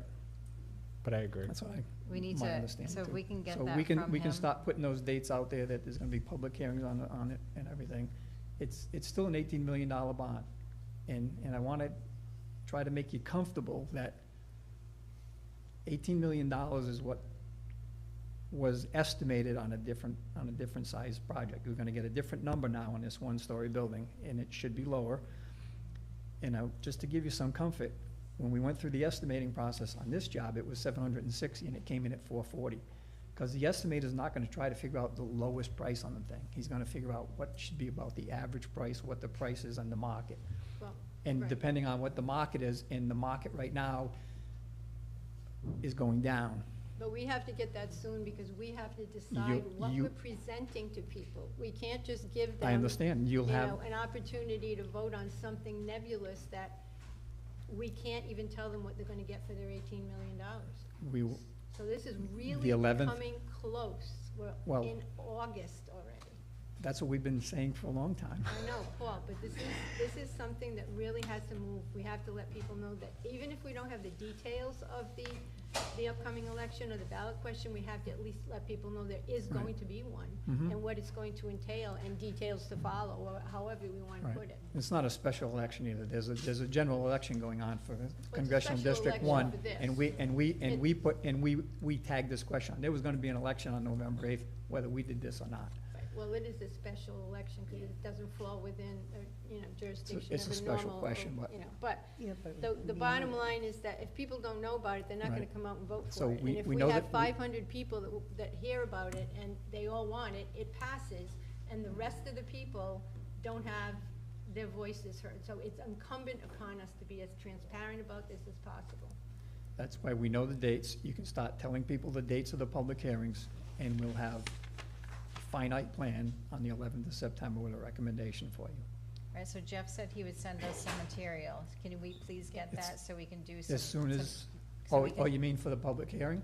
He said he would send us some material, like a flyer we could use, so, Like marketing material. if we can get that, so we can start putting in newspaper articles, maybe we can get some signs made for around town, send them home with school kids, like, put it everywhere we Mhm. can possibly put it, so people don't walk around saying, oh, I didn't know this was gonna happen. Okay. Because I think we just have to inundate them with so much information, or so many flyers, that there's gonna be, this is the ballot question, Yep. and you need to be prepared. So I think advertising it in the Valley Breeze, NRI, on the town website, in the newsletter, and then everywhere else we can possibly just blast agree. it. I agree. We all have to stand up and let everyone know. But can you get that from I will talk to Jeff and as see soon as what he has. possible? Yep. Thank you.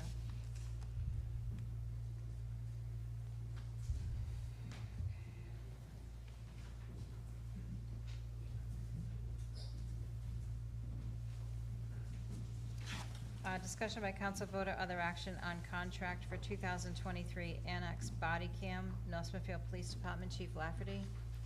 Good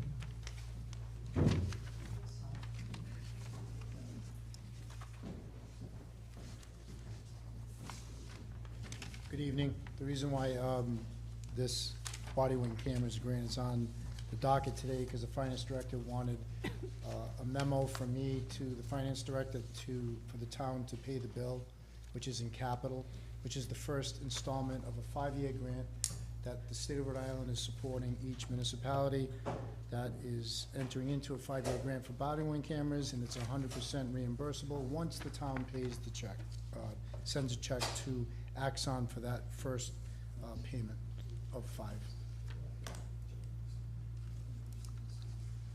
And that's that amount of $34,143.38? Yeah.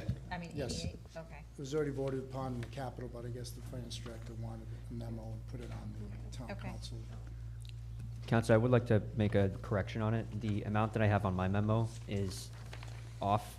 If you look at the invoice, it's $34,087.12. I had copied what was originally quoted when they had gone out to ask them about pricing. I didn't see the number on the actual invoice, so it's actually $34,087.12. Okay. Okay. Thank you. And just for, to educate you within this grant, there's still ancillary costs. I'll probably be coming back for a check to be paid to Axon for certain amounts of licenses and overages on if there's any overtime. We already had some adjustments with, we needed an additional license for an additional camera, but we're still under the total grant that the state allows for each officer in each municipality, so we're under that grant amount, so I'm just saying it was such an unknown that they did a guesstimation, and we have, I believe, $5,000 to $6,000 in that account over that we can still spend from that grant within this year. Great, thank you. I'd like to make a motion to approve $34,087.12 to be paid to Axon Enterprises out of the FY24 capital project line item and as a reimbursement by the state of Rhode Island for the Public Safety Grant Administration Office. Second? Second. We have a motion and a second. Any further discussion? Roll call, please. God? Yes. Ms. Hamilton? Yes. Mrs. O'Hara? Yes. Mr. Osier? Yes. Ms. Alves? Yes. Thank you. Thank you.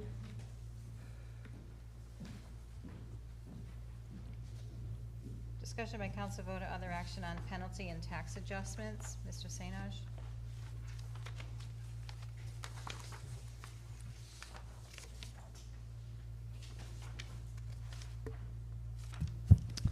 So this is from last meeting.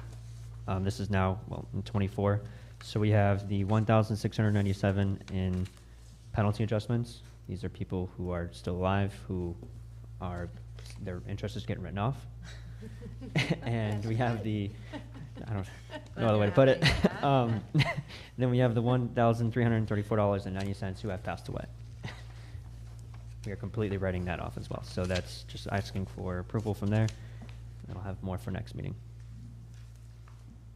Okay, I'd like to make a motion to approve the FY24 total penalty adjustments of $1,697.02 and the total tax adjustments of $1,334.90 for a total of $3,031.92. Second.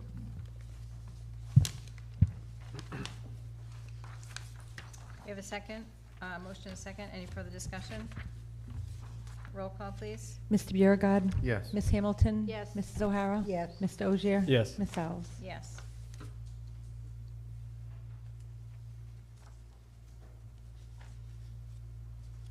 Discussion by council vote or other action on extension of first quarter due date for real estate intangibles. Ms. St. George and Mr. St. Ange. Oops. We didn't get there yet. It's back up here. So we just wanted to put this on the agenda to let everyone know as we have the meetings this Wednesday and Thursday. And I had the tax assessor here just in case the council or anybody else had any questions for her regarding this topic. I have a question. Why are we doing this? So what happened, essentially the bills aren't being sent out at the same time as we've done previously. They're being sent out later due to some mitigating circumstances. So we wanted to give the taxpayers enough time to be able to pay them, as they're normally due on the 15th. So we're extending the penalty date when the penalty would, the interest would start to be accrued for each taxpayer. We're extending that to September 1st. Instead, it would start, if we didn't, it would start on the 16th of August. Great.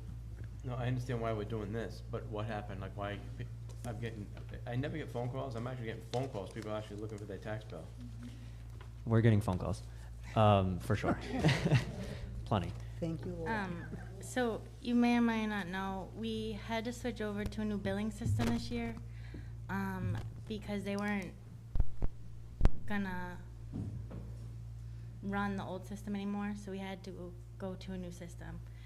That happened in early spring. So usually what happens is you guys set the budget, we do the tax rate. Like the next 2 days, I do my numbers and my reports and I send it on to the printers. Then from there, they proof everything, the back of the bill, the front of the bill. And then this year they found an error in the lockbox, which allows banks and taxpayers to send them to our bank in Mass, and they scan it. But you have to test that lockbox, and with the new system, there was no lockbox in the background. So I was notified from the printers on the 14th of July.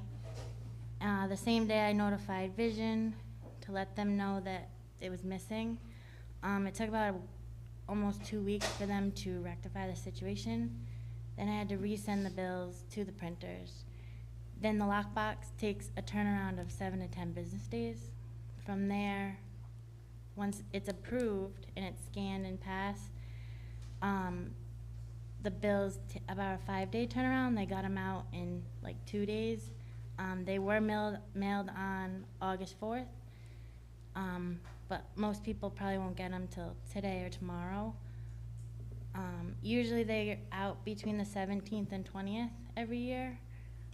This year it was set back because of Vision taking 2 weeks to update the lockbox in the background. So it's just an amalgam of different things going wrong all at once. So are there other software systems other than Vision? Like, are they going to be reliable in the future? I wasn't here when the assessor and the financier accepted to go forward with Vision. I just came in after they accepted to use them, continue using them as a billing software. There are other assessing software that's out there. I forget the name of the other one that most of Rhode Island uses. It's kind of half and half, or 70-30, give or take. Vision is one of them. We're on Vision 8 now, and we had actually, from stories that I've been told, we had actually pushed us transitioning from Vision 7 to Vision 8 for a long time, and eventually they told us it's time to switch over. So we've been trying to prevent this for a while so that all the kinks could get worked out with Vision 8. Apparently there was some that still haven't, and we're feeling the effects of that right now. So. And just to be clear, was the issue with just Vision, or was it with the bank? Both. So, like I said, perfect storm between both. So now that it's straightened out, we should be Hopefully. all set going forward for the Yeah, next going tax? forward, there shouldn't be, right? But it's the same thing as, I'm assuming, to my understanding, if the lockbox messes up next year, it could be in a similar situation. Hopefully the bank at that time isn't messing up either. So. There could be an error. So the lockbox is the barcode on each bill. If there's something, and if there's an error within that Vision or whatever mitigating circumstance that happens, we're at another situation where we're at right now, which is in discussions with the assessor and the administrator. I want to try and speed along the process of the budget so that we can be ahead of a situation like this going forward, so we don't have to run into extending the penalty date for next year's. and the bills are out before August 15th, and they don't change. It's usually the 15th of August. So most people escrow their taxes, but a lot of the banks need 10 days to cut the check. And if they don't know that number, they can't submit it. So it's kind of for them and for the taxpayers, because if you get them today or tomorrow, you only have 3 days to pay it. They usually have 3 weeks before the due date, first due date. I don't know. Shall we do it?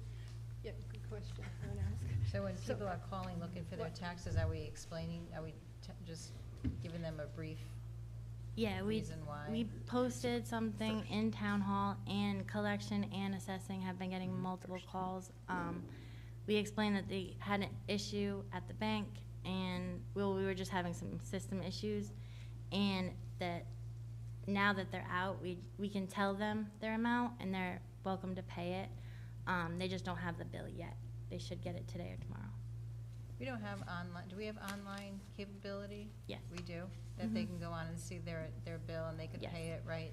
But I don't update that until the bills are in the mail, because if collection doesn't have the numbers and the online system's not updated and nobody has their bill, they can't pay it. But So they're updated now? Yep. Okay. You also have charge, don't you? You can There- charge it? there is a bank fee. What's the bank fee? A card fee if you use your card. It is high too, isn't it? Yeah, it's it's 2 or It's- 3%. I was gonna say, I think it's 3. Yeah, it's pretty high, yeah. There's a fee. It's not cheap. No. No cash back. So if you pay it online, they'll be hit with that 3% by the card company. Otherwise, we pay it, so it's only, someone's paying that money. So can we put something on our voicemail? You know, press 2 for the assessor's office, and then, you know, if you received your bill, or just something alerting people when they call, because if you're getting calls and you have to repeat yourself 100 times, could it be easier to just have that information on that call? Yeah, yeah, That we would can, be- yeah, I can make that happen. What about just when they automatically call in before they even hit an extension, just say if you're calling Right, about your tax that's a very- bill, even better. Yeah. they're in the mail, Even that better. way they can just, you know, not have to keep going through That's a the good whole idea. system. Yeah, I can make that happen. Yeah, I just have to figure out the company and just have them change it. Yeah. Yeah. Yeah. Okay, it was my one Right. good idea for the night. There you go. Okay. All right. Is that it on that? Okay, thank you. Thank you. But we still have to meet, right? Because Wednesday. Yeah, it's the agenda. Yeah. Wednesday and Thursday. Yep. Both days? Yeah. Both days for first and second reading. How time flies when you're having fun. All right, discussion by council vote or other action on status/progress report of specific items. The first one is the grants from the town administrator. I don't see a Excel sheet in here with all the grants like we had requested. When will we get that? Oh, it is there? Where is it? Oh, in the back. Second Oh. page? All right, Or, thank you. was the duplex printed? All right, thank you. I didn't see that. Did you want to go over anything, or? I certainly will answer all your questions. I think it's self-explanatory. If you have any questions, I can add one thing.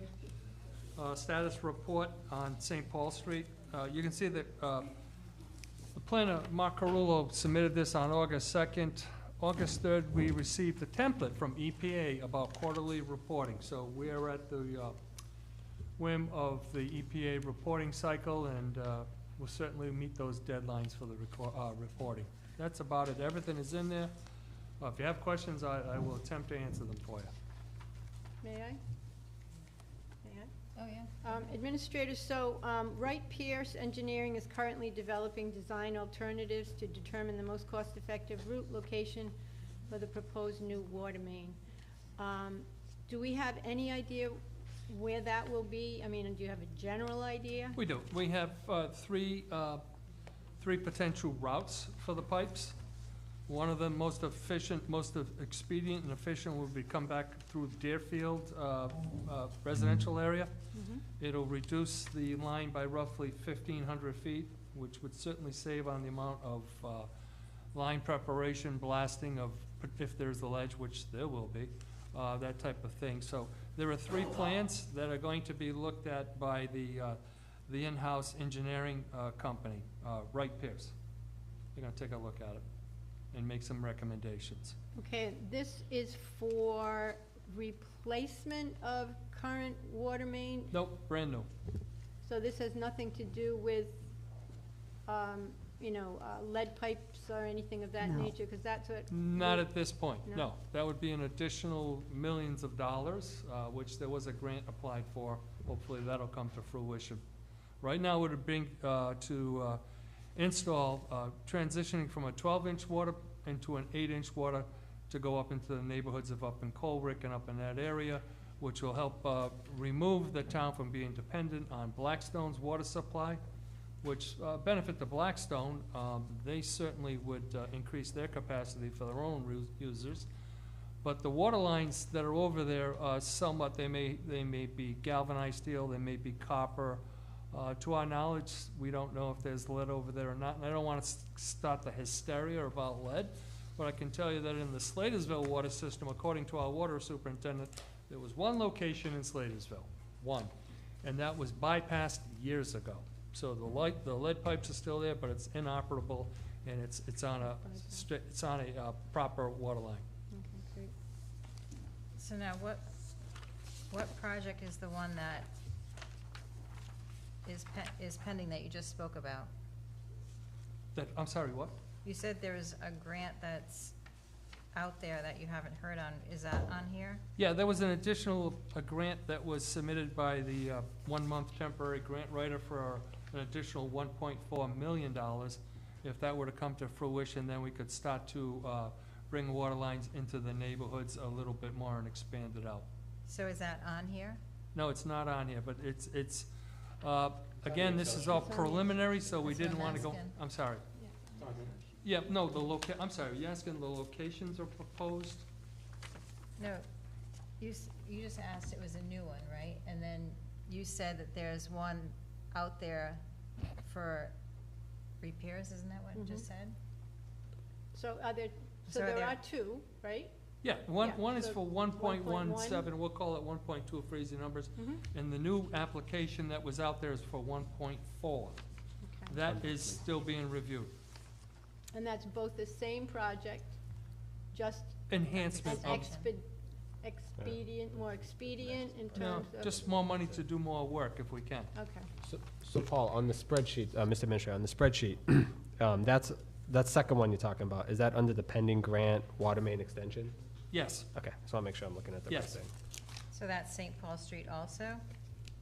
in the St. Paul Street area. If you go up to the top, where we do have, the first line item is the St. Paul water main. That's the first one, right? That is the one that the government has approved. Okay, now, the other one, there's a heading there. Move down, halfway through the spreadsheet, you'll see pending grant applications. So what I believe the counselor just asked me was about the 1.4 million, which is a pending application. And where is that? Halfway down your spreadsheet, No, where is? St. Paul Street area. That's what I just asked you. Yes. And the only one has a $300,000 match, correct? Well, it's actually less than 300,000. It has a 1.1, we're rounding to 1.2, so it's actually less than 300,000. And so part of that, of course, would be for soft cost engineering.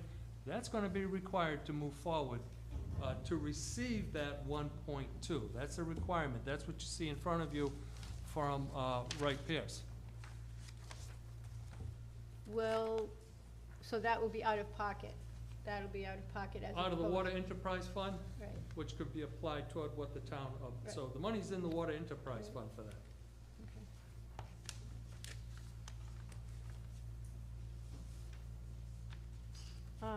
And then the other one you have on here is the senior multi-generational facility construction for $4 million. You did have a conference call with HUD, and the funding may be used for alternative town-owned sites.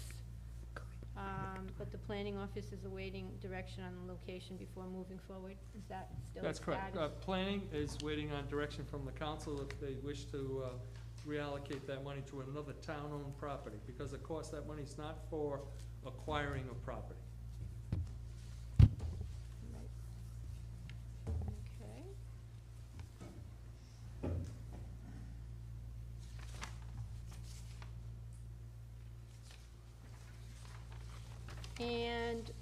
just ask you, so the police station pending 20 million, that was something that was applied for a while back.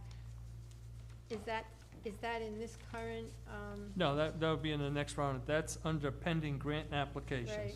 So that's something that's been submitted, and we're awaiting the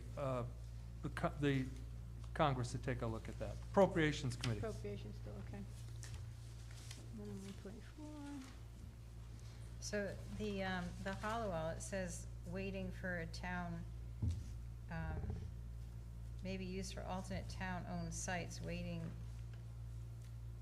So we were only aware of one. Is there another one that we're contemplating about? Yes, it would be a $1 million grant for passive use at the Halliwell location. And that's, again, that's before Appropriations Committee. So that would be something that could be applied for Halliwell. Now, of course, Halliwell is going to be demoed.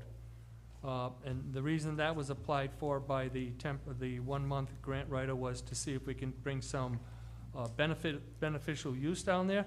Long before there was discussion about taking the money from the multi-generation and possibly applying it down at Halliwell.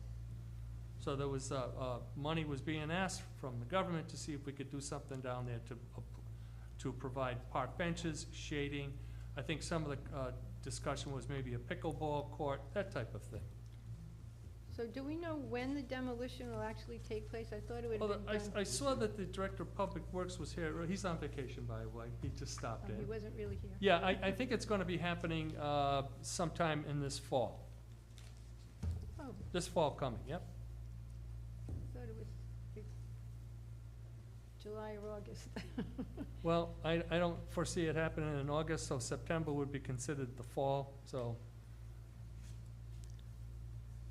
Okay, so, Adam, what you're referring to is That makes it The- sound like that, whereas on the we're front sitting page waiting. of the memorandum, Yeah. right?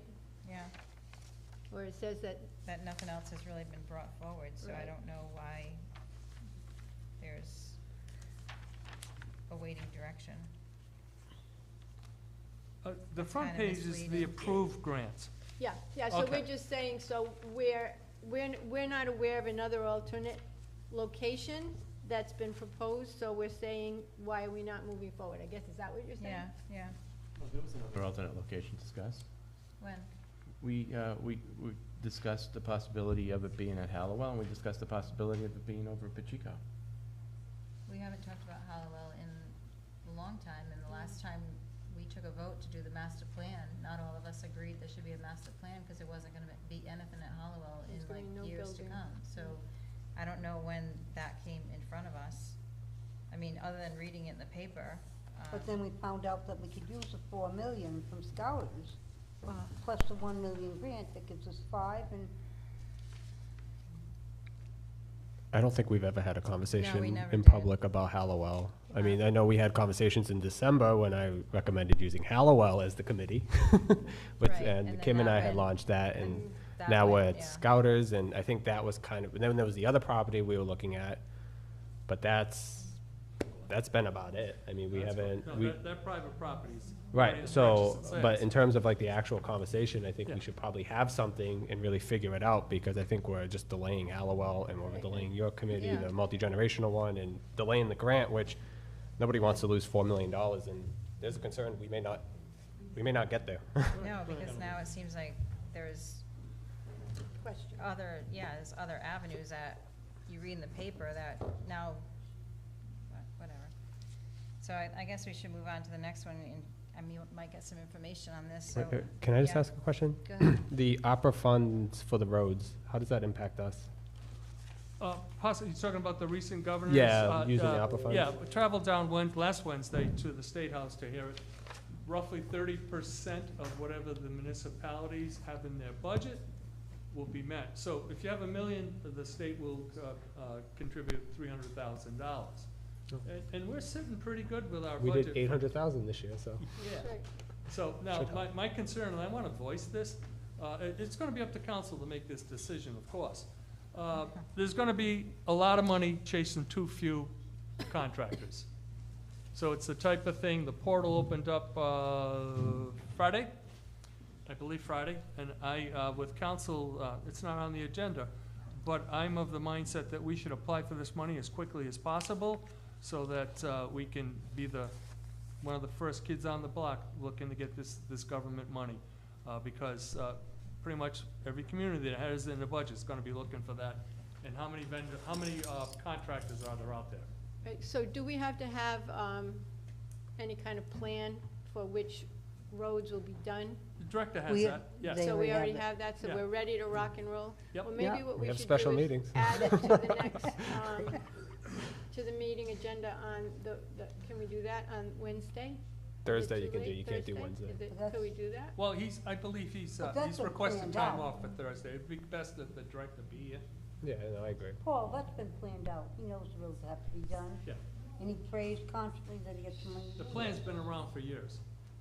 It's been amended Yeah, because some oh, roads yeah, I remember deteriorated when quicker and. Casali did it when, Yeah. so, I mean, but it hasn't always been adhered to, and I just don't know if it's updated in terms of what plan, what roads have already been done since that was done.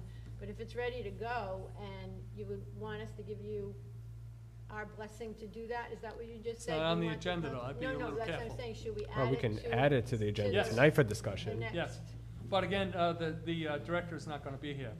He's got Thursday? well-deserved time off. Well, do we need him? I don't mean that, in any kind of. We'll always need him. Well, no, I mean, to be here, if you feel comfortable that the plan is ready to go, you're really looking for authorization to apply for the grant so we don't lose the opportunity, correct? Yeah, and quite honestly, I think that plan can be amended. I think the quickness here is to apply for the money, and we can take a look at the remaining roads, because as we all know, some of the roads, I think it went back to your administration when that was. Casali Engineering. Some of those roads have been addressed, some have been stalled because Yep. other roads deteriorated quicker due to the inclement weather. And, so we can certainly do that. I think the impetus here is to get that in to be one of the first. That's just it's entirely up to council. So that's what we should. I don't see materials coming down. Prices of materials coming down, or labor. Okay. Oops. How'd you get All there? right, so Halliwell Review Committee, Mr. Porter. Thank you. Good evening, members of the council administration. I wanted to be here tonight to give everyone an update on where we've been the past 2 months or so since we started the master plan with BH plus A, our architect who's working on the master plan. I have some materials to show you tonight. It's just progress. We're not making any recommendations based on it. I just wanted to bring you up to speed of where we are, where our architect has taken a first stab at this master planning, both for the site and for the building. And there's a couple other things that have been previously mentioned already with consensus about where this potential grant monies might be heading to. And also, we did make a formal recommendation at our last meeting this past Thursday our recommendation to the council was to appoint a council liaison for us. We're a 9-member board. We've had 2 resignations, so we're really 3 members short right now.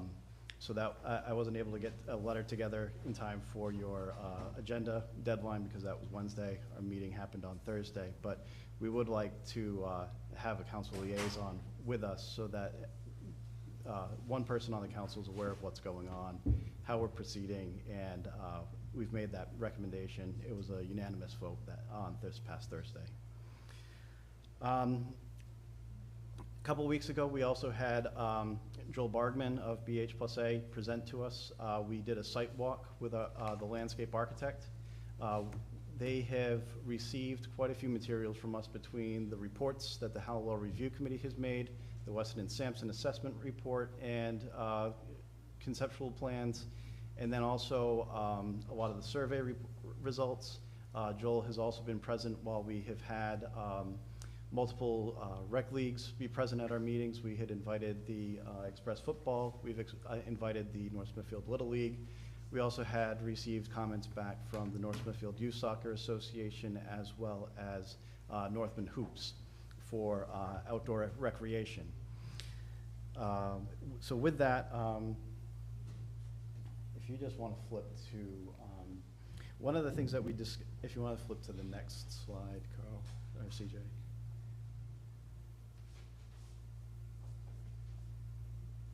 The suspense. I want to keep you on the edge of your chairs. So, while CJ's getting that figured out, the landscape architect, oh, look at that, gets right on it. So, the landscape architect has presented 4 options to us, and we had quite a bit of discussion about number of fields, concession stands, what kind of passive recreation we wanted to have. So ultimately, we put together the puzzle pieces of having two fields, whether it be softball or little league. It would be kind of up in the air.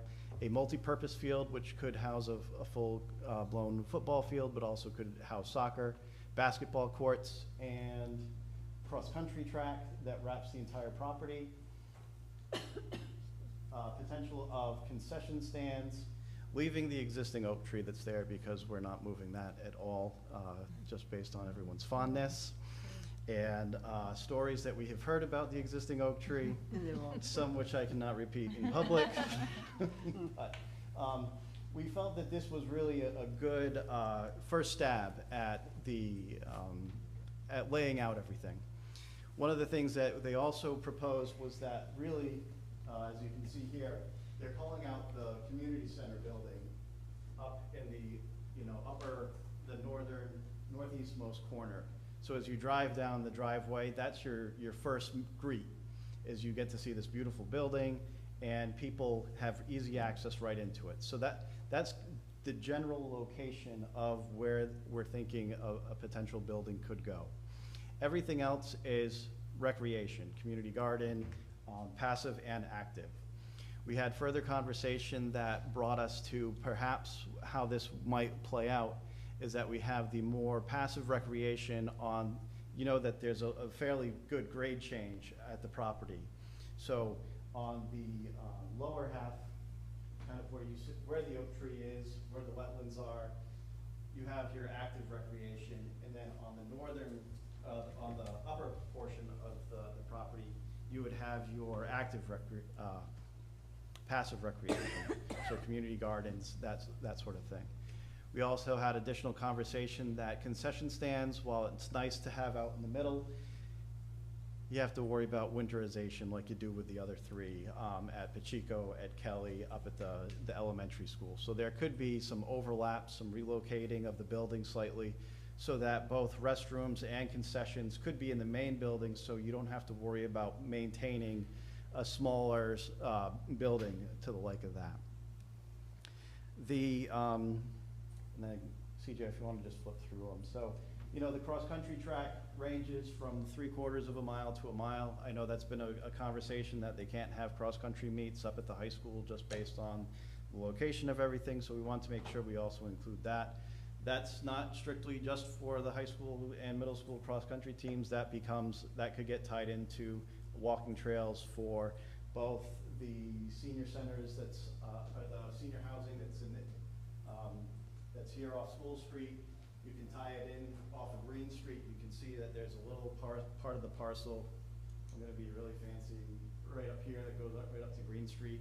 So there could be multiple connections made in addition to Roselawn Avenue as well to that trail. So yeah, working with the different puzzle pieces, they've kind of laid out a couple of different items. I know Mr. Carullo, our town planner, has put forth the new wetland setbacks, so we have shared that with BH&A, and they are kind of rejiggering a little bit more now because the wetland setbacks, since the Weston and Sampson report has been done, have become more restrictive. So we have to look a little bit more creatively at how that plays out a little bit. And then we talked about a building. They saw a lot of, they heard a lot of what the community has requested. Who's they? BH&A, sorry. Okay. Our architect has heard the joint meeting that the Halliwell Review Committee had last summer with Parks and Rec, the library, the Senior Advisory Committee, and the Arts Committee. So in addition to our report outlining much of the survey that we had done a couple of years ago now. And this is what they have come up with as a first stab, really. And the really exciting part about this is, as I've said so many times along, is that we can phase this building appropriately to fit whatever our needs are at the time. So if we need to focus in on, say, this chunk of the building for a multi-purpose room and a community kitchen, restrooms, another program space, and some administrative space that later gets built off here, we can focus right on this. We can also do, CJ, if you want to flip to the next plan too. So they did propose having a double gym with a walking track, indoor, be able to use, accessible to the public. This was one of the examples that they've completed in the past. If you want to keep going. Again, this is just a view from another perspective, and another view with another perspective. But it shows that one of the things that we did here at the meeting with the Northman Hoops is that they're always, as similar to the North Smithfield Express, they're always competing with the high school, middle school, and elementary school for court times.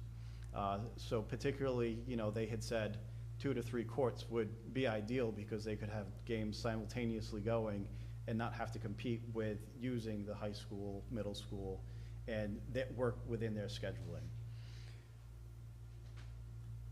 One of the other options that we could do, as I said, we could phase this out. If we felt that we just needed a multi-purpose gymnasium, we just could do that and have the function spaces with restrooms on the end of it. And then you can keep flipping through. Or if we found that we needed to just do the leftmost portion of the building, we can do that. And then, if you want to keep going.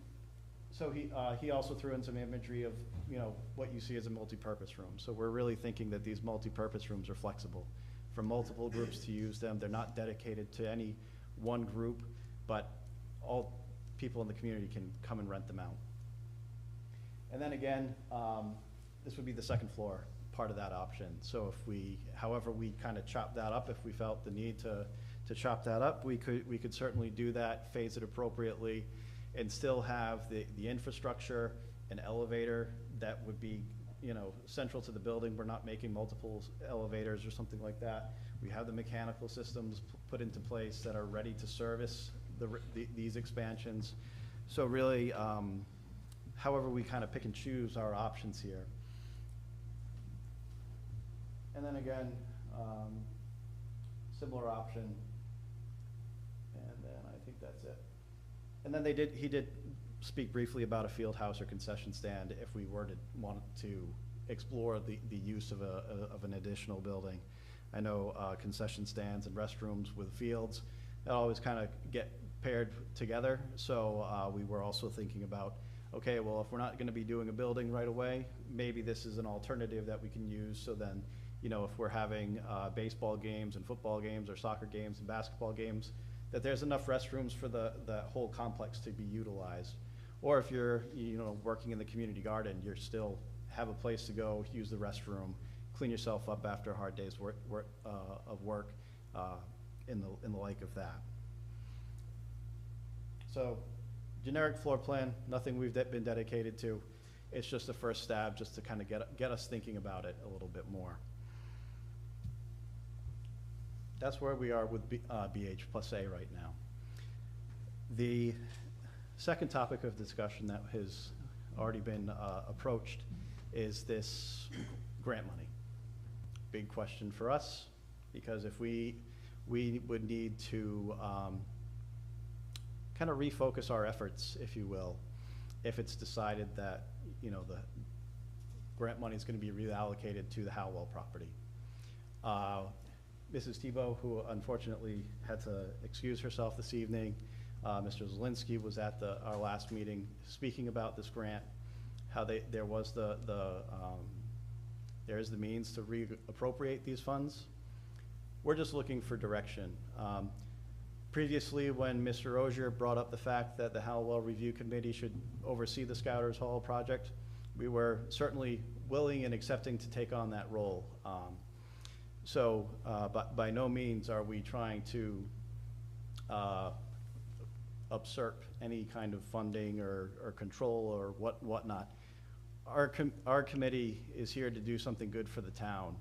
So however the council sees fit that we need to proceed, we will certainly abide by.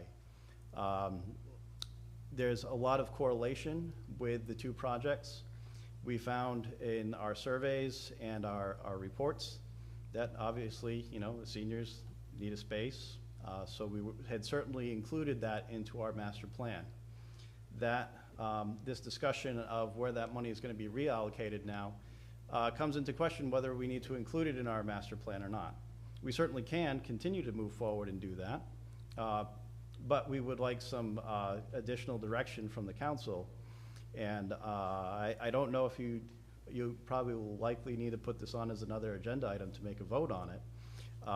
But we did want to continue our momentum as we're going through this process with the master plan, knowing whether or not we need to include parts of our master plan or procedurally hand that over to another committee to just take the reins on that. Again, our committee is here to do something good for the town, so however the council decides, we will certainly be accepting of. So that's where we are right now. We are keeping our foot on the pedal to move forward with this master plan.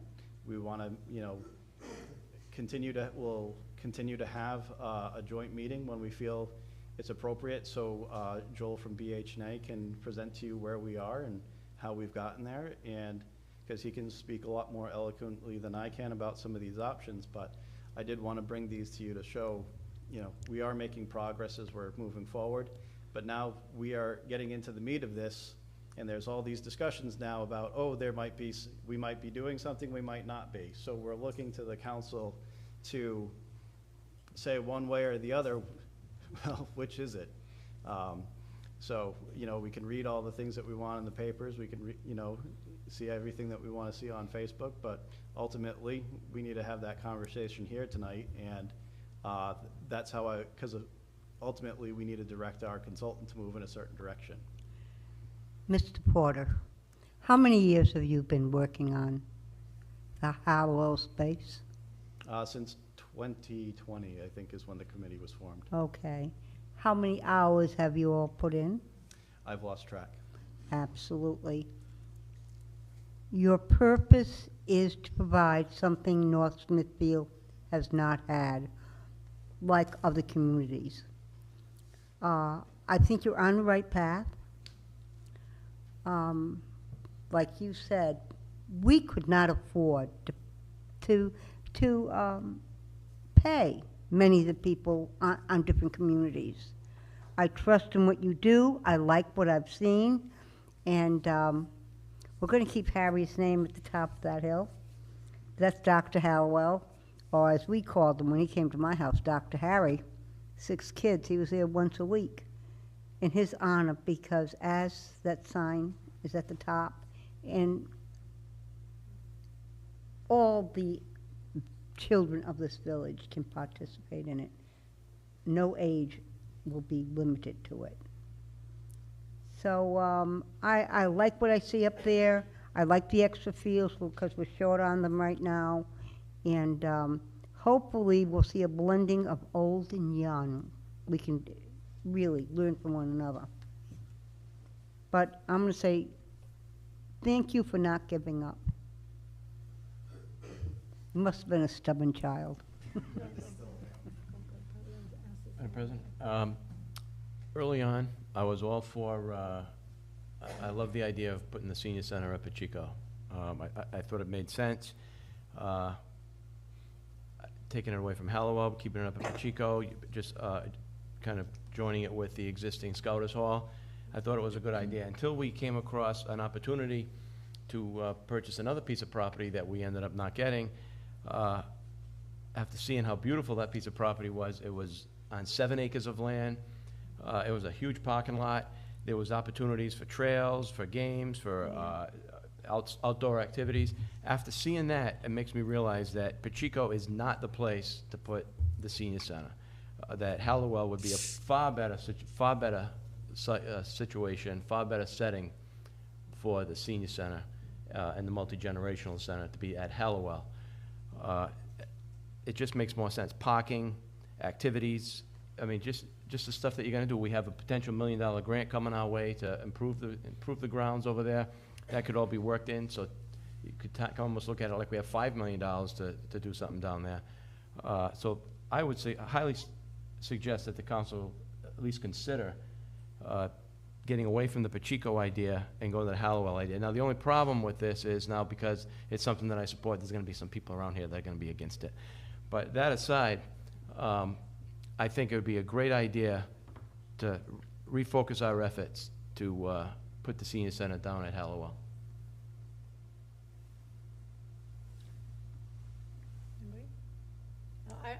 I'm personally not able to make a decision on this right now. You know, seeing as how this is the first time we're really in earnest talking about it, and my concern is, you know, A, how are we gonna pay for it? B, is this what people really want? Everyone, you know, or is it a small group of people? We have the potential for $1 million grant for passive recreation. Should that be the focus right now? Because I know when we had talked to you prior to the master plan being approved for the $120,000, there was not going to be a building there, right? That was how we had all, I mean, every single one of us agreed that no building, not for a while anyway, right? So I understand the concept of, you know, looking forward and, you know, doing the wetlands delineation and making sure that if we have to place a building, we're placing it properly so we don't have to run into any difficulties. But, you know, we have a lot on our plate right now, I think, as far as the police department, and I think that, you know, not to be, you know, reprioritizing things, but I think that should be a priority. I think maybe we could, you know, in my estimation right now, we could vote on, you know, looking at a location at another time when we have more information as to cost, because I think, and I know, you know, we have our financial advisor here who's been sitting very patiently, but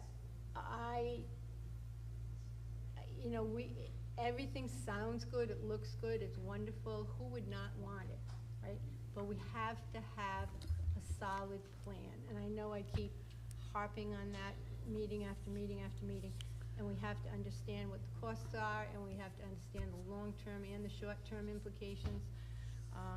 And once we do, I think then we can make an intelligent decision, but up until then, I don't think we have that, you know. Certainly, and you know, as I've said in the past as well, we're fully expecting to cost estimate this whole process out. Where we're coming from is whether or not we need to include this. Is this amenity that the town is ultimately providing going to be located, or, you know, is this going to be Pacheco project comes first? We do that, and then if there's any additional space that's needed, that gets picked up at Halliwell. That's acceptable too, but we just need to know some direction one way or the other, what to include in our master plan. Right, and these are buildings, none of this includes any existing building being retained, correct? That's correct. So as far as you're concerned, We have a clean everything's going to slate. be demolished? We have a clean slate at that site. Okay. So, you know, I guess then we have to determine if $4 million is enough for a new edifice, right? As opposed to At the beginning. building on to an existing one. And you know, And I remember you telling us a long time ago that the architectural and the engineering and, you know, the environmental and it could eat up a big chunk of that, yeah, right? of course, and it still certainly will. So really, again, we're just looking for some direction. Yeah. No, it makes sense. So if, I know Mrs. Tebow has said that she's only called 2 meetings for the multi-generational advisory committee. As a representative coming to our meeting, we had invited the entire multi-generational advisory committee to our last meeting, but they had decided to send her and Mr. Cardin as representatives there, and that was relayed to us, that the consensus of that committee was that the funds be reallocated. Oh, that's interesting. So Okay. that was what was reported back to No, my I committee. believe you. I And think that's it's what a I'm just reporting communication back to you folks. issue. Yeah, So that's what we have heard. right. Well, I can Again- see why you want clarification. And the other thing is, we want to avoid any and all confusion in town. There's a lot of confusion going on right now with multiple items. The last thing we want to do is add to that confusion.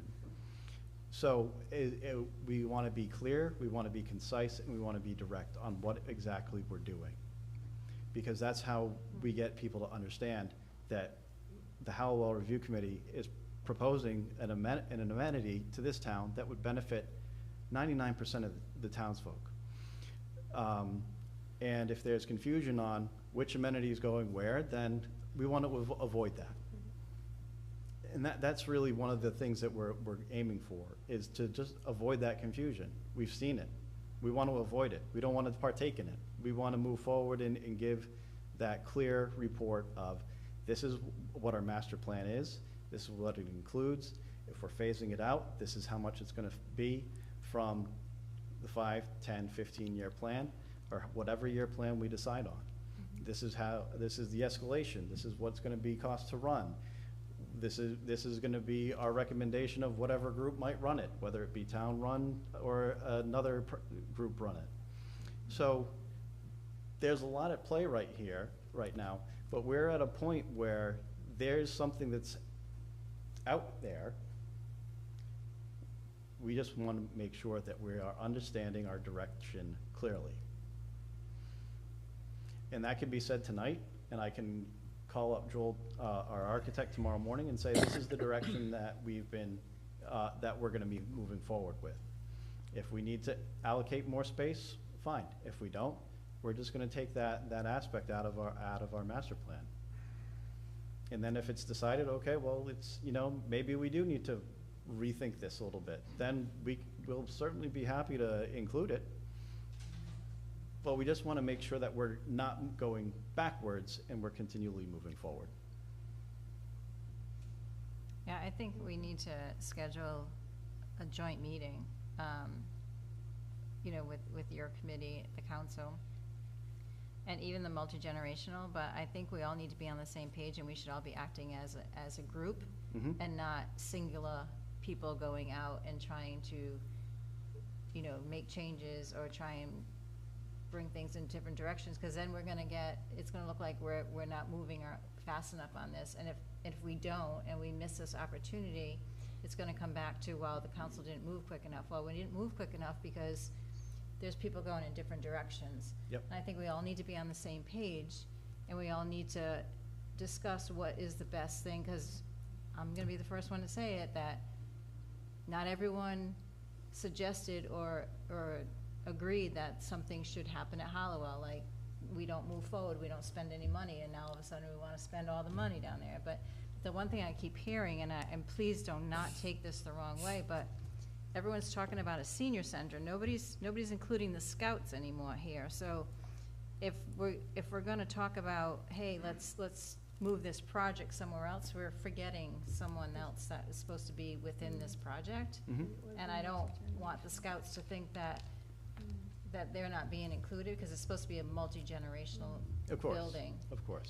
So it makes me nervous hearing that, oh, this is a great place for a senior center. Yes, it is, but this grant was for, multi-generational, which right now consists of seniors and scouts, and then anyone else who wants to use that building. So I just don't want to get away from that, and No, because I don't hear that Josh was, did Josh Josh or was anyone? was not in attendance at the meeting, Okay. so I couldn't speak for what his thoughts were. The one thing that while there's always the talk of a space for seniors, I want to still be clear that our committee's recommendation at the onset of this master planning was that it's a community-based property. So we're not trying to exclude any one group from No, I'm not utilizing saying it. you are, I'm just saying I don't want us to think that now we're gonna come in and turn this into, we're gonna spend this grant into here, and all we're talking, and I'm not saying you in particular, I'm just saying that now we're saying it's a senior center. It's not really a senior center. It's gonna be Right. community, multi-generational. We have to make sure we're including everybody. Yes, everyone wants their space in this building, and that's what, ultimately is gonna try to be done. But Yep. we don't wanna get away from what we already have and waste too much time looking in different directions when we really have to move forward. Sure, yeah, I completely agree. So if maybe you can meet with your committee and find out some dates that, would be beneficial, maybe after you talk to the architects and. Yep, I can do you one better, because I've already prepped them all and right, said, figured you expect an did. email from me, giving me potential dates that I can relay to the town clerk. Okay. So I've already given them the heads up to start thinking about it and to start penciling in times when they're free. So as soon as I get home, I will be sending out that email to All right. get that consensus. Perfect. Thank you. This is great. Thank you. Appreciate it. Yeah, we have been, blown away by BH+A's presentations, their ability just to sit during our meetings and listen, take it all in, and then come back and be like, okay, this is what we heard. We took our first stab. What do you think? So I expect to see more of these and an evolution of these plans, both in landscape architect for the whole property, but also a built. I know we said we're not doing a building right away, but we are still focusing on having some semblance of a building, because that's what the master plan's gonna include as well. So. Jeff, quick question. When you talk about designing these and the cost and everything, right? I know you said staffing. Do you talk about like the maintenance and who should oversee that? I know we've had discussions about a facilities manager in the past, and this type of infrastructure looks like we probably should have somebody overseeing this. Oh, certainly, yeah, this way. And so does that get included in your recommendation as well? Well, as my own personal recommendation, I have always been saying that, the town should look to have a facilities. Yes, we need one. Facilities manager for all the buildings in town. And I would hope that by the time this gets built, we do have a facilities director to worry about overseeing maintenance for not only this future building, but the building that we're standing in, the Public Works building, all of them. Okay.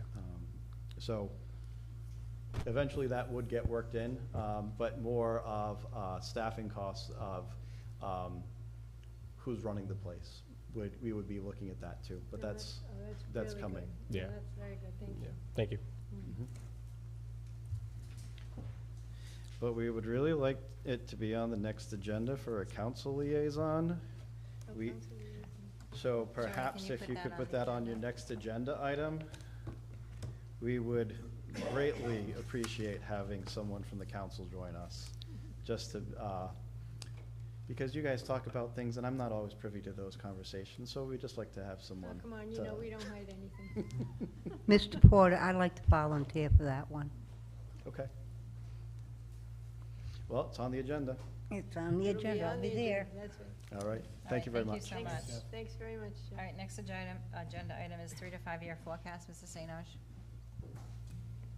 So per the town council request, I have Mr. Massaroni here for any questions that the council may have regarding bonds. I guess it was kind of beneficial that you had waited this long into the evening regarding, just so you can see a holistic view of everything that's going on. See everything.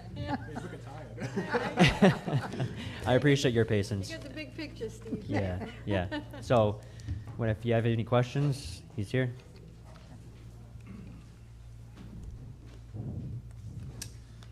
Good evening.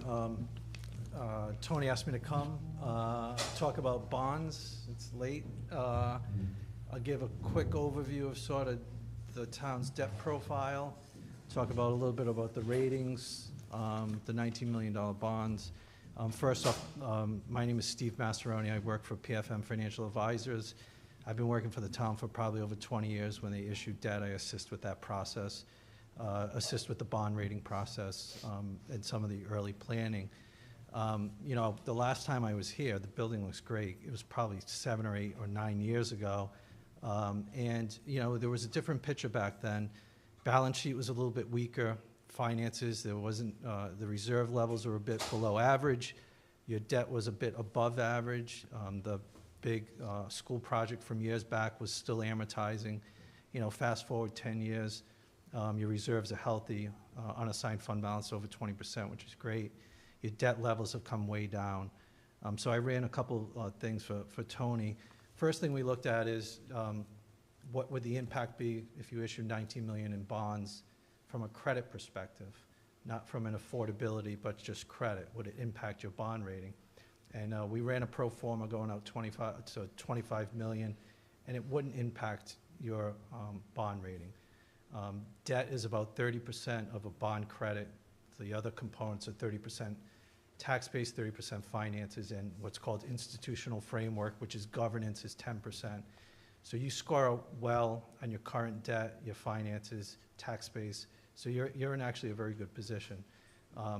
You weaken your score when you add 19 million to the debt, but not enough to move the needle on a bond rating. We also looked at, a peer analysis of other AA2s in the state as well as other AA2s, that's your bond credit rating, nationally and as well as New England.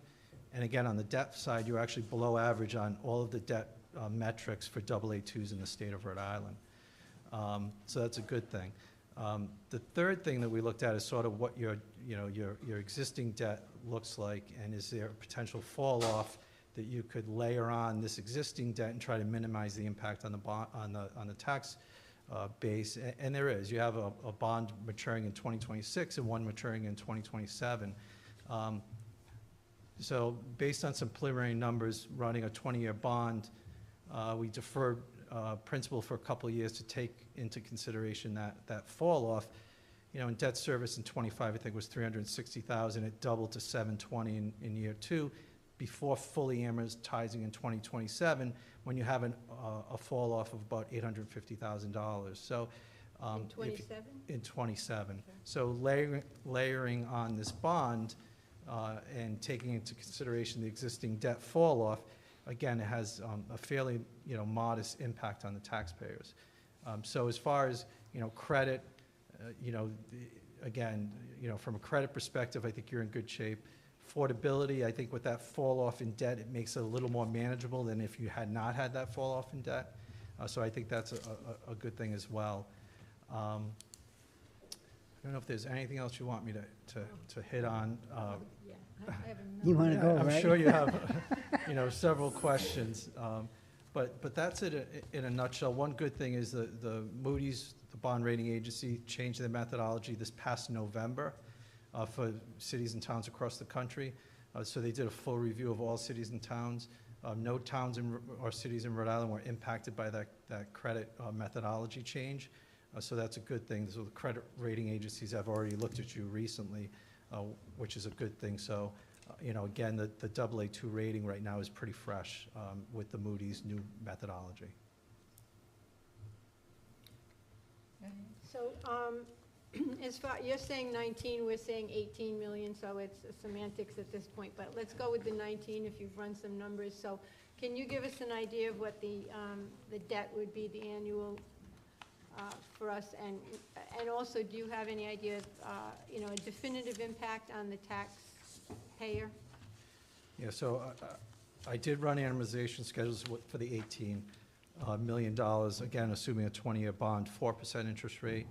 Again, interest only in 25 of 360,000, 26 is 720, and then once the bond is fully amortized in 27, it's $1,350,000 approximately. Again, based on an interest rate of 4%.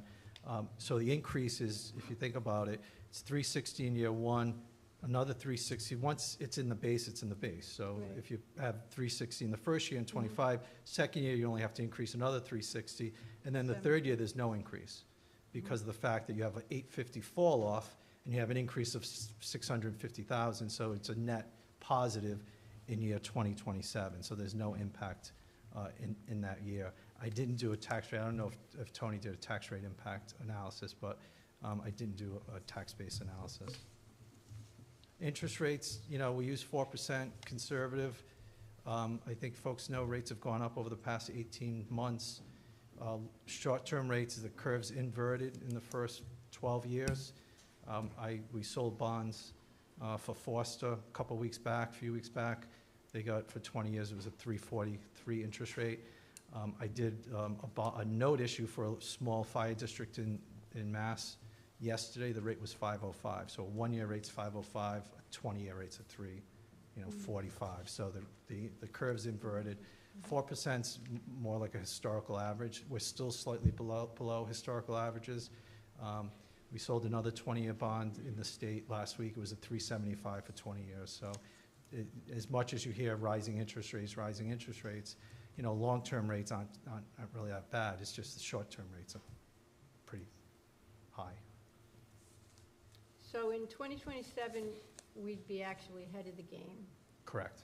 but the following year, Yeah, following there, again, it's in the base. So once you hit year 3, you're all in. It's, you know, it's level debt service, so there's no further increases past, you know, 26.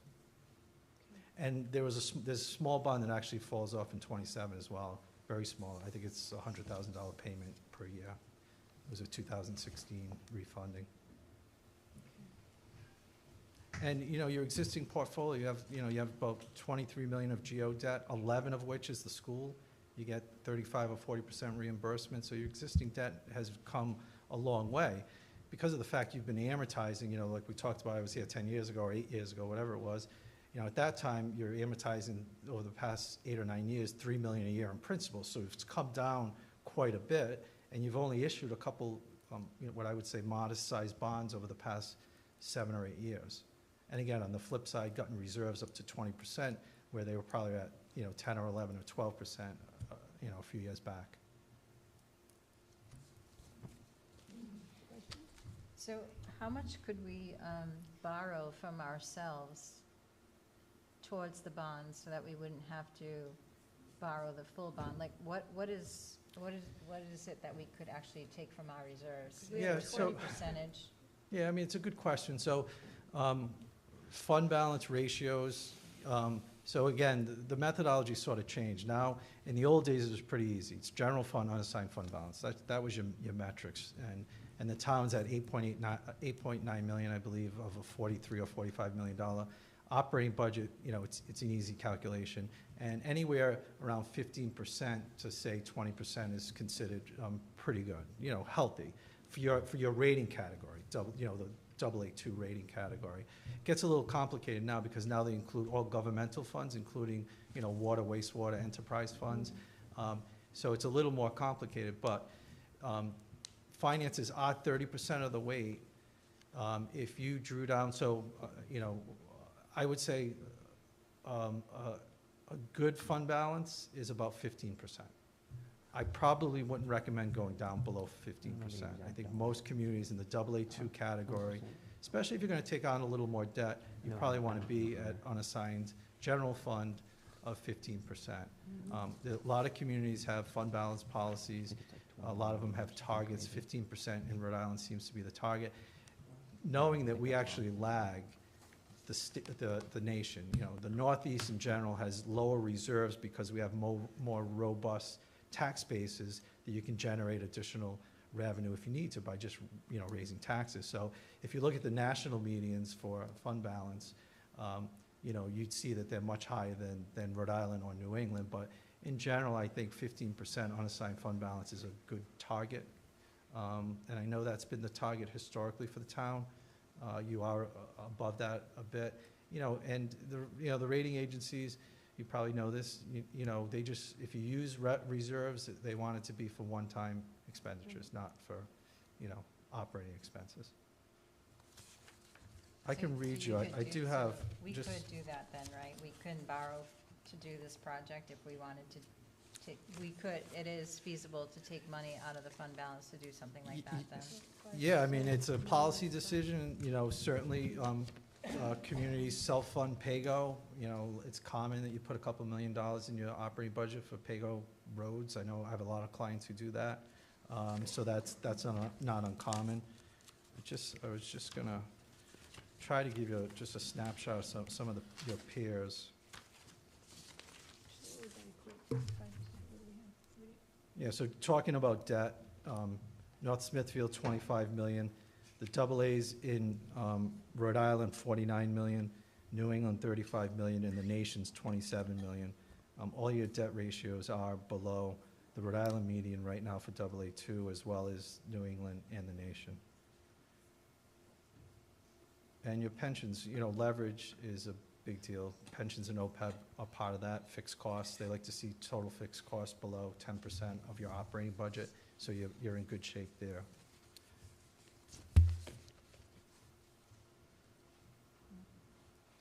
So what is the dollar amount for our reserves right now? Tony? Unassigned, I believe, is 8.9 million Million? of the general fund. Yeah, In yeah. general. 8 to 8.9. And we basically would not be able to go less than, say, 7, right? Is that what we're saying? No, if you're at 20% right now, you could, bring it down a bit, if you wanted to, but, again, I wouldn't bring it down below 15%. So whatever that number is of the 43 million or so of general fund revenues, they count it against general fund revenues.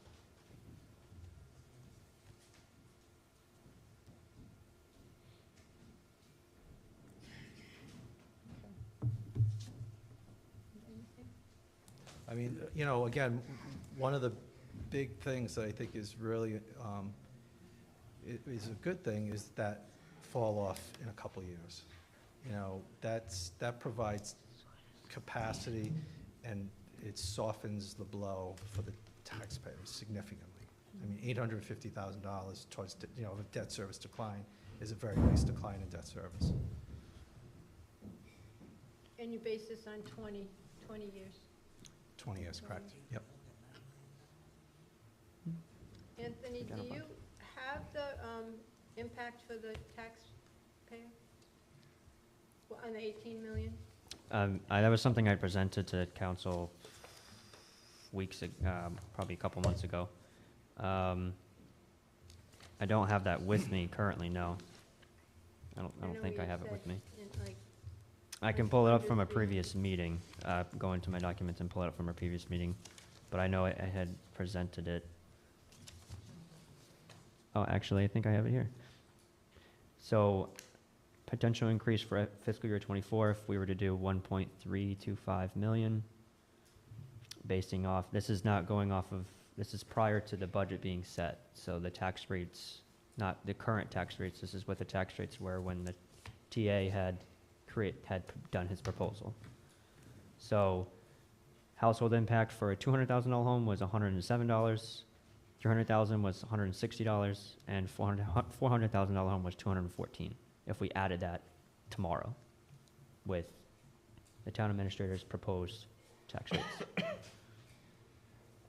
So, Of course, that's going to fluctuate now with our new budget, new rate. right, so I think, and I don't know the 400, I don't know how everybody else feels, but 400 is not, I don't know if there are a lot of $400,000. There's a ton of them. You think there are a lot? This town's Oh, average yeah. is Think that's 400. the average we should be using? Yeah, Oh, we yeah. just, yeah, Yeah. So, Yeah. unfortunately, yeah.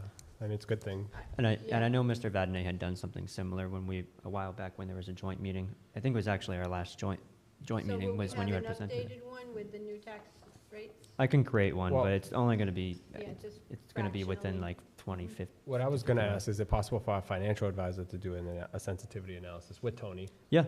And we can talk about if we were to push principal out, like you said, to the fall-off point? Because if we lump in principal in year one, you're giving a false number out there, Yeah. right? And again, I mean, you don't want to roll it. Yeah, again, the important part here is that you have the opportunity to sort of layer it on over a 3-year period, the debt service. So again, we assumed, I think, a July of '24 sort of issuance date. So in fiscal '25, you'd only have 6 months of interest. That's why it's only $360,000. The next year, you would have 12 months of interest. That's why it's doubled to $720. And then the third year is when the principal comes on, and that's when it jumps to the $1.3 million. But again, you have the $850 fall off in that year.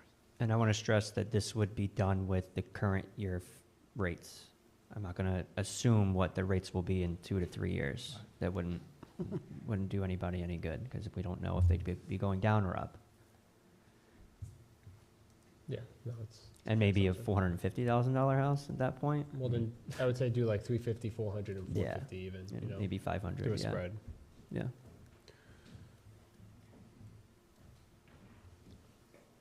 And I'd be happy to help Tony with that. Yeah.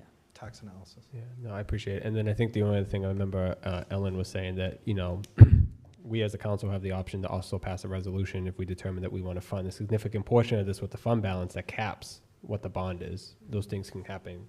There is other alternatives here in terms of how we finance this thing.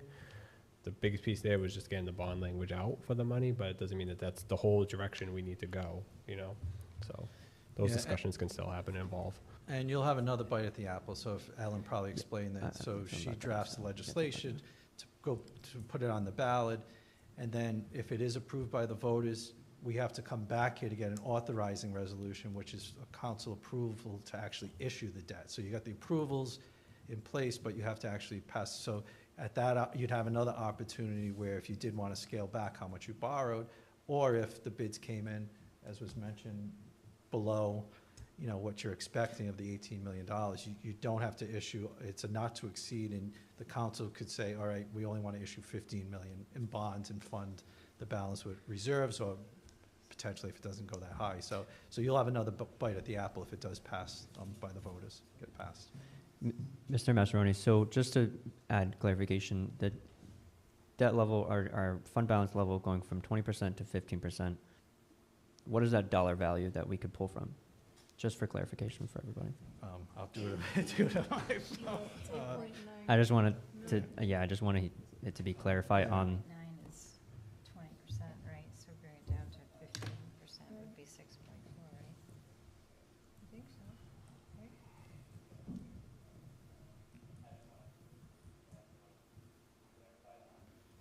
I mean, if you bring it down to like $7 million, 7 million divided by 43 million, get you 16, so it's just a little, it doesn't bring it down too much to get you to, it's not, you know, $5 million, but it's not a. So how much is that dollar value? 2 million. 2 million. 2 million. 2.5 million. So 2 million is all we can, at maximum, if we want to stay in our bond rating, which we would like to do that. 2 million is what we could apply to this bond at that point in time. At most. Right, yeah, we can't tackle half. Yeah, and again, you know, this is, as of today, you know, again, assuming you have, you know, you finish 23 in a good spot and you still maintain the reserves, you are going to be adding some debt, so it makes your debt ratios go up a bit. With that, though, I still think even adding 18 million with a 15% reserve wouldn't impact your rating. So are there any others falling off after 27 that are? Like I said, there was one in 26, there's a small one in 27. I didn't go too far out, to be honest with you. I was just looking over the next few years to see what capacity you may have. So when you come up with that tax analysis, is it possible, unless you already have it, Tony, can you give it, okay. This is something I provided, like. Oh, yeah, all right, yep, thank you.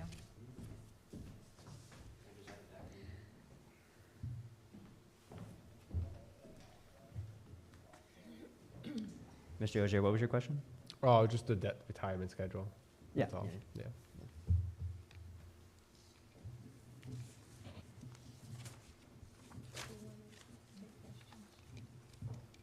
Do we want to open it up for any discussion? Paul, you had a question too? Oh, wait. Does anyone want to open up for discussion? I'm fine, I don't care, you can open it up. If we're gonna open it up, I'm just gonna make a motion to extend the meeting. Yeah. Okay. So I'll just make a motion to extend the meeting to, I'm only gonna do this once, 11 o'clock. Okay. My wife's going to kill me if No, you won't be here till 11. We might. You won't. Second. All right, we have a motion, a second. Roll call, please.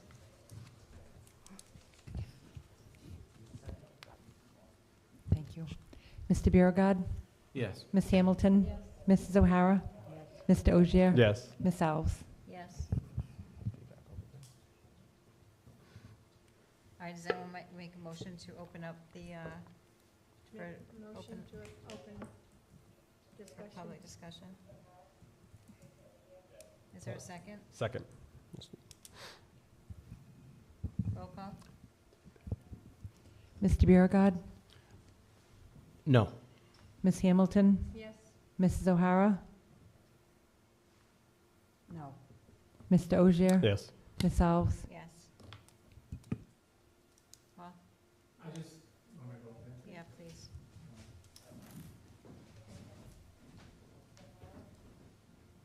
I just wanted to make sure that you were aware that the numbers that I was referencing, I got from Mr. Massarone, was in February of this year. So obviously, we need to update those. And the request that I was gonna make was, if the task force could meet with him and the finance director, any council members, because we do need to have a number as we go forward as part of that information for the bond. We need to have an actual number so we can show the people, this is the tax impact, an accurate number, not an estimate, not a guess. We'll be able to give them when, it's still a guess, but we'll all be on the same page. It won't be my number versus your number, and so that was gonna be my request, that if we could meet with him and finance director, so we can, because that's an important part of this. And Tecton will be there, so we'll have all the numbers that we can sit there and brainstorm and come up, because I did mention that to the council, that there may be ways that we could mitigate some of that impact by phasing it in, and you mentioned that, which I like to hear. And with that big drop off in 2027, with the 2 million in debt coming off, makes that an opportunity to pick up. Huh? It was about 800,000. Well, right now, we're paying 2 million on that middle school between bonding, and that's gonna be dropping in 27 or 28, and so we need to look at that, because that's part of the explanation as we educate people, so.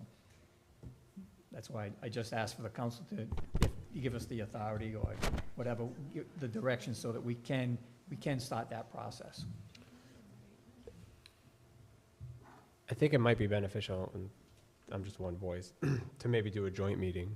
Oh, yeah. Yeah, I think that might be helpful. It seems like this seems to be a talking point, and we can all get on the same Yep. page, I think, Right. improving communication. And But it's something that we have to do sooner rather than later. I agree. I'd like to see something by the end of the month, Mhm. ideally, even if it's Yep. just preliminary numbers with what we have now, and then we can always redo the analysis with the new updated We number. could sit with him and start giving him information, so that when he comes to a joint meeting, he has answers for a lot of the information that we get, if that's what the council chooses. Yeah, no, I think we should do that. Huh? I think that's definitely what we should do, is that we were all on the same page. Right. At the same time. At the same time, yeah. Let them meet first. Mhm. not them. No, together, I think we should do it. Right. I mean, we'll sit down with Mr. Massarone and the finance director and throw the stuff at him, and then he can work on the stuff, and then we have a joint meeting where it's all coming up. You know what I'm saying? We need to give him some information first, so we can, then when we have a What joint meeting, we'll have information? some answers. What information would he need other than the 18 million? The bond, I mean, what information are you throwing at him? I'm just asking. I don't know, but that's why I want to sit down with him and find out what he needs, what information he needs. It can't just be the $18 million. There's more to it than that. Well, It's I- not just, I think it can be with the 18 finance million. director. I think it can be the 18 million to start, because it can be the 18 million to start, and I'm pushing back a little, because we're telling the voters we're going out for 18 million. So you'd be foolish to not assume $18 million, because what happens if it does cost $18 million, and you're selling people in the idea that it's $14 million? So I think people need to know the worst case scenario, and then being cautiously optimistic, they can know, okay, well, there's a single story, it's 12 million. It's a double story, it's 15 million. It's whatever the number is, and the more realistic number that we're potentially looking at for the project. But I think people need to have a worst case scenario in their head so that they can budget accordingly. Otherwise, I think, like I said, it's not prudent for them. It's misleading a little bit. So I think they should at least know, here's the 18 million, and then we can work towards the real number of what it may actually look like as we get closer to the fall, when we figure. I don't mean by the number's 18 million. That's not changing. That's not changing in our mind. The numbers that we need to refine and get better is impact on the taxes, what the rate is in those things. You follow me? When you financial model, Paul, you always financial a worst case scenario. So I mean, the worst case scenario here is $18 million to the taxpayer. I'm not getting away from 18 million. Right. What I'm saying is we need to sit down with him. It's 18 million. I don't know what today's, he may know what the interest rate is. It's about 3 to 4, it's 3.4 to 3.79. We don't know what the tax assessor says. I have an estimate on it, but we'll sit down and get more finite numbers. That's my point. I'm not getting away from 18 million, trust me. I know that that's the number that we need to ask for. I'm not saying we're gonna spend it, but that's the number they're asking for. I'm saying that we need to sit down with your financial people and the finance director and the tax assessor and get all of our numbers together so that they can do a calculation that's accurate. That's my point. And then we can have a joint meeting where you're getting all of that information. No, I think we can. Yeah, I was gonna, let's see if I can. I think you're following. No, but you make a great point. So generally, I've been staying up at night doing school bonds across the state for the past 6 months. I'm going crazy. In any event. We just need 40% reimbursement. But, you know, to your point, when we're preparing information for the, you know, for voters, number one, you have to be the lowest share ratio possible, because there's no guarantees, and it's gonna be for the full not to exceed amount.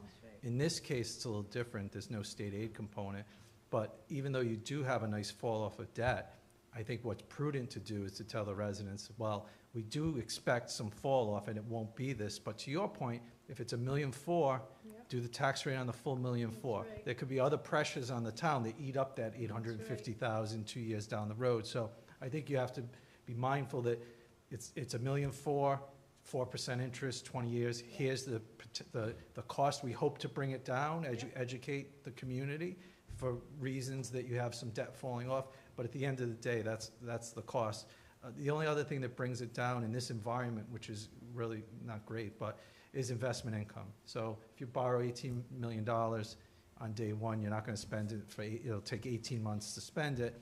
You're able now to invest it 5%, which is crazy. So you can generate some significant income off the project amount that could either go one or two ways. You could lower the amount you borrow based on the income that you expect to generate, or that income that you generate you could actually use to offset debt service, which again helps the tax base. So there's different strategies, and you know, one of the components to do a better analysis is to have that construction draw schedule so we can model out exactly how much income, things like that. Right, so, but still, I agree with Mr. Osier that we have to provide the worst case.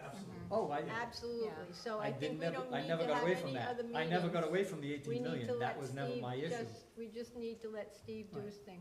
That was We never don't my need to have issue to any get other away from meeting. 18 million. No, but 18 I million think is you the would number. you were starting to take away what we're losing, and I think we need to leave that in That there. has nothing to do with the Well, taxpayers, it that's does- behind the scenes. Well, it's part of the presentation, that the tax impact is this if you do nothing else. If everything else stays static, this is the tax No, impact. that's But the dangerous. reality is that there will be an impact, or less impact, and you have to let people know.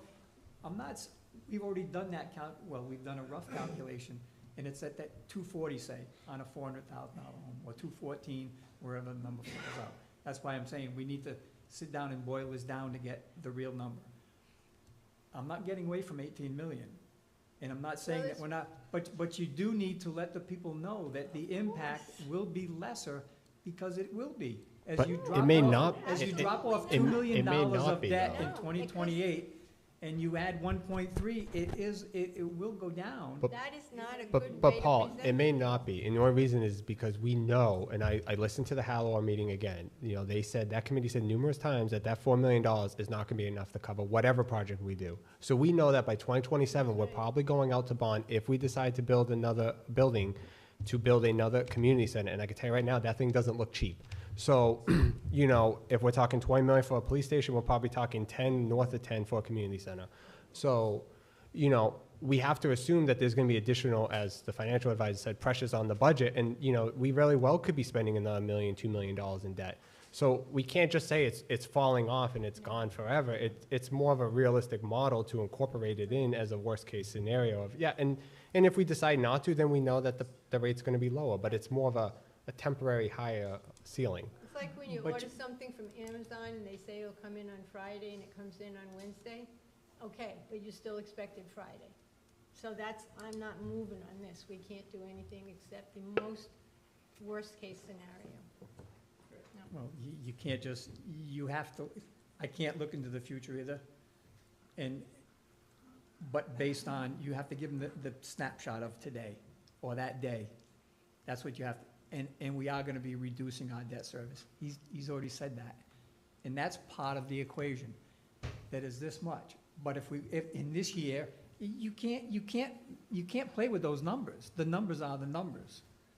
The number is And all I want 18 to, and all I million. want to do is have the ability to sit down with the finance people, is to come in and give you an accurate picture. That's what I want the opportunity Well, to do. I think someone who's worked in the business for, I know, more than 20 years, Steve. Oh, I know. Is the guy I dealt to with him ask. when we did the middle school. So can I ask the He may financial? not remember it, but I dealt with him with the middle school. Can I ask the financial advisor a question? Could you do a joint meeting with the Municipal Building Task Force and the council, or do you need to have a private sit-down meeting first to prep your model? Or could you do 18 million and say, okay, we can then look at that and then look at what a construction schedule looks like? Because we don't even know what the construction schedule looks like. We haven't even determined the plan. We don't even have the So right now it's very all hypothetical, you know? That's why I was like, just work with Tony. Whatever Tony tells me, I do. Good. Okay. All right. I'll leave it at that. Unfortunately, whatever the council tells me to do, I do. So I guess we'll have a joint I want this meeting. tomorrow. We have to keep this moving forward. That's my point. I don't think anyone's talking about slowing it down, but I think we then need to figure out what we're gonna actually do then sooner rather than later. So then we can actually be even more realistic in the numbers and not having the financial advisor running around doing 17 different models, you know, slicing it every different way. I'm not looking at doing. Yeah, no, I know. I'm looking at Yes. one model. Yeah, well, there's probably gonna be a And few. I want an accurate picture, that's all. Thank you. Just a request. Mike? Steve, I'm Mike Clifford, and I'm fatter and older, but I worked with you in 2000. Okay.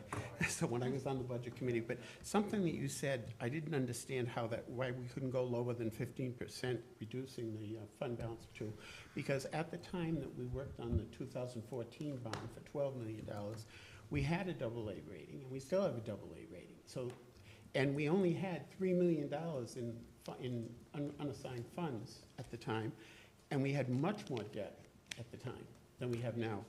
And so I'm wondering why we couldn't, and we also have a policy, fund balance policy now that we didn't have before, and it's a minimum, I believe, of 11% to a maximum of 16%. We're not even supposed to have over 16%, I think, is that right? You're allowed to have as much percentage you want, just don't meet under 11 No, per the it GFOA. capped it.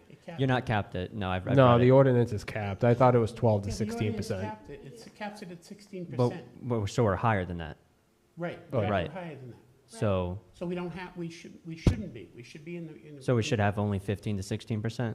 We should have between 11 and 16 We- according to if- the policy that we developed. But my question is, so if we had more debt in 2014, and we had the AA bond rating, and we had nothing literally in reserves, why couldn't we, we could go down a little more, I would think. I mean, it's a preference. I led the conversation by saying that when I was here 10 years ago, it was a vastly different picture.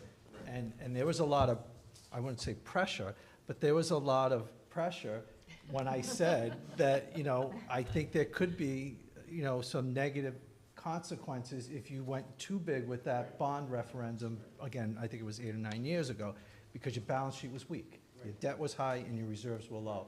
Now you've done a great job of paying down debt. You've built your reserves to 20%. I would say if you go below 15%, you're an outlier to the AA category. You're going to be on the low end, and now you're going to add more debt. So I think it could impact your rating. Now, will it? I don't know. But it's important that you have reserves, and if you're going to raise your reserves and then add debt at the same time, you know, those two consequences are not good from a credit perspective. That's all I was saying. The balance sheet was definitely vulnerable back then at that level.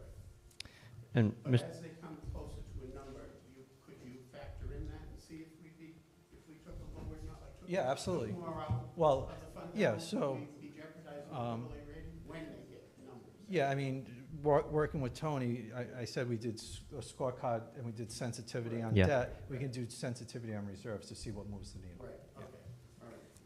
And I had a second question that had to do with, do most communities have a long-term capital plan, so they know what bonding is coming, do they have a bonding plan where this year we're gonna take out 12 million, 4 years from now we're gonna borrow another 5 million, and It's like to a 10-year limit.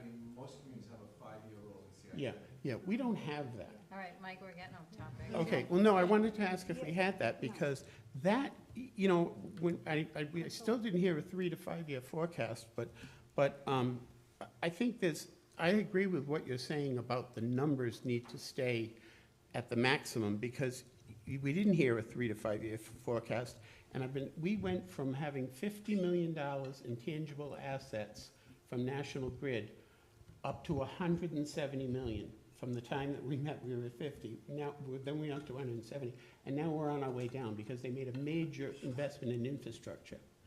And I think we're going to be losing about $200,000 a year in revenue from them. So you've got to, okay, we're going to, have that, but we're also going to be losing the $200,000 for National Grid unless they do an anomaly like they did last time and put, 110 million into the town. And the tangibles is the highest tax rate, so it's a big hit you take. But I wish we could see that on paper, the tangibles, and that has to be The tangibles has been provided to the town council, and we've had discussions about it. So they're knowledgeable of what's going on with them. We've had a meeting with them. Have you shown them how much they're going to lose in revenue over? I've shown them no, because that's not something we can base on. We've had discussions with people from Vision and Northeast, not Vision, sorry, Northeast CAMA to describe that. And the advisor, this is going towards the assessment of the tangibles. Yeah, I know. That's right. So the person our point person for that, described that that's not something that they can produce. They can't take National Grid. It's not that easy. It's not that easy. I think it Right, is, Tony. We Mike, did it before. Mike, we're going Okay. off topic, please. Okay, all right. So the other question I had was with this gentleman, so he either has to. All right, can we finish up? 'Cause- Okay, the question I had for him was, I was an educator, so I'm used to that thinking in those terms. And when the schools came for accreditation, the accreditation committee would come in and they'd say everything that was wrong with the building, including physical things. And then you had a 10-year probationary period, like where you had to make that movement and fix those things. When you were having a discussion before about the timeline, I got the sense that some people are interpreting the timeline as, oh, that bond question has to be up right now in November, whether it's a good or a bad question, and you can't wait another year to put that up. As long as we're showing a continued improvement and dumping $400,000 into it right now, and studying other options right now, why would it be a terrible thing to delay the bond by a year? Does that destroy our ability to stay insured, or do we just need to tell you that we're doing that? I thought we were talking with the financial advisor. How does this happen? How did this Well, I happen? said he's got to leave. He's here, and I don't Yeah, want to. can we, I think Mr. Weaver already answered that question, that as long as we're in good faith making improvements. But the question of the bond doesn't have to be passed this year. I don't think he can tell us that. I don't, That's a that's policy- not that's a his, policy yeah. Okay. All right, thank you. All right, any other questions for Mr. Massaroni? Thank you so much. Thank you so much for waiting. And Tony, if you guys can kind of get together and get some dates that we can do a joint meeting with yeah, and MBRTF, and it doesn't have to be a council night, it can be another okay? Probably prefer not to do a council meeting. I would say it right? should probably be a separate night. Yeah, if we can do a separate meeting. Yeah, preferably, again, we're going to abide by Mr. Massaroni's timeline, but preferably probably a Thursday when we're already here. Yep, that's fine. Yeah, that works. And to echo Mr. Vadnait, so do we want to have a pre-meeting regarding anything, or is this just? No. Okay. Just you and, So it'll be a working meeting between the three. And do we want to discuss anything that you guys might want me to provide for the meeting beforehand, or be prepared for, or just schedule the meeting? What do you need in order to draw a successful analysis? At least at this level, this hypothetical level. you do. The last piece that would be helpful is the construction draw timeline, monthly draw schedule. That helps a little bit, but at the end of the day, I don't think that. Okay. Okay. Sure. Thank Yeah, I you. just want to make sure we're well prepared for it, so, yeah, I'll get to work on that. All right, thank you. Again, Mr. Weaver, thank you. Thank you so Good night, much. thank Good night, you. Steve, thank you. Last one? And the last agenda item is open forum. No. No? Wait a minute, sorry, website. Discussion by council vote or other action on approval of contract from Civic Plus for town website redesign and update. Mr. Ogier? Yeah, so, I'll be brief.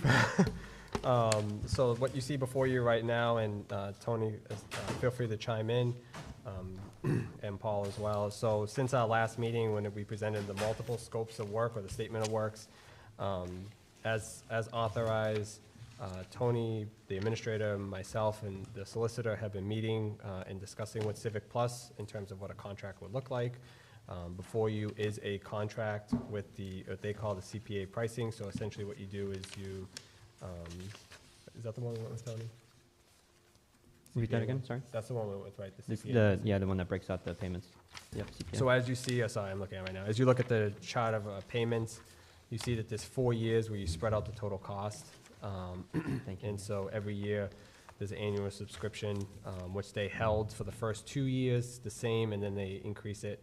And in that increase, as described earlier, it's a small amount that goes towards, new features, security, all the back-end stuff, all the maintenance aspects of it in that regard.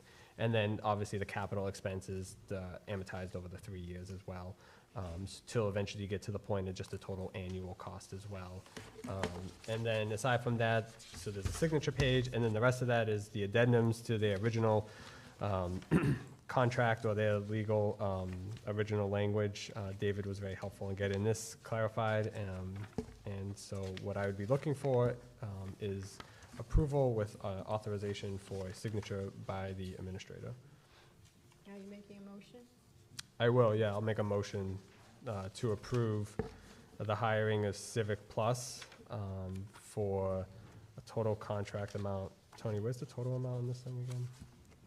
The total amount for the... Yeah. Is it the crossed out amount? It's the 61,465.54 is what I added, or because it's basically the total annual billing for those 4 years on the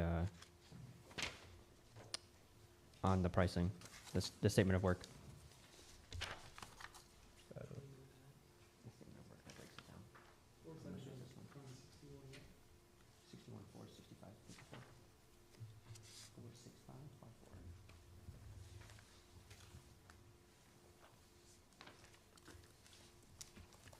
Yeah, so whatever that number was, Tony said. Oh, sorry. So I added, this is what I had added. I was about to pull up the one that was just presented tonight, but when we had last met with Alex, I had totaled $61,465.54. That's a total 4-year cost. That includes the capital expense. So the capital expense over the 4 years, or the 3 years, is $10,548.80. The annual charge is $71.55 in the first 2 years, and it increases to $75.12 and then $77,888.39. Civic Plus is used by almost every other city and town in not only the state but across the country as well. They've been really easy to work with. Next steps as well is they would, if this is approved tonight, they would assign us a developer within the week and a half, and then it's about a 24 to 30 week build out, and we would have a new website potentially just shortly after the new year. And they'll do the training for us? Yep, the training, it's really easy to use. Part of that little increase that they do is they push notifications, is they provide not only additional trainings, but like they'll tell you how to use new features, and you can do things live, like update it live. You don't have to, but you can do it, and they walk you through everything. They've really been really friendly and helpful so far.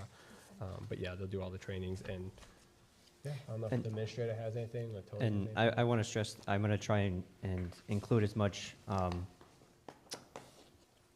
exposure to our staff here as possible, because I want their input. And then I even want to do kind of like a alpha test or beta testing, because alpha would be inside. Beta testing with some of the townfolk, some of the taxpayers, to get some of their feedback, because they're our customers, and I kind of want to make sure that they're okay with what we're presenting to them.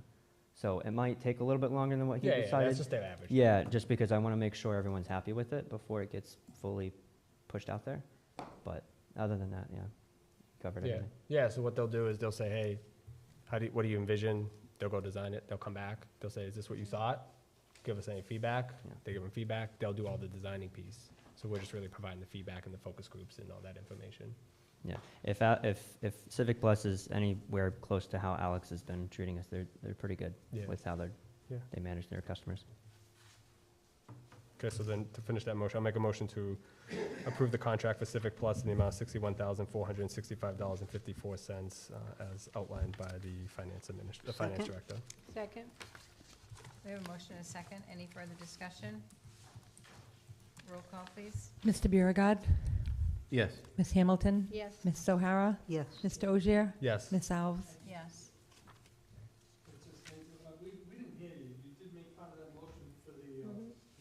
Yes, he did. And I don't know if I did, but No. I'll do a second one just to be He safe. did, And I'll also no. make a motion to authorize signature for the administrator. Second? Motion and a second. Any discussion? Roll call, please. Mr. Biragad. Yes. Ms. Hamilton. Yes. Mrs. O'Hara. Yes. Mr. Ogier. Yes. Ms. Alves. Yes. The last agenda item is open forum for agenda items only pursuant to 4246-6D.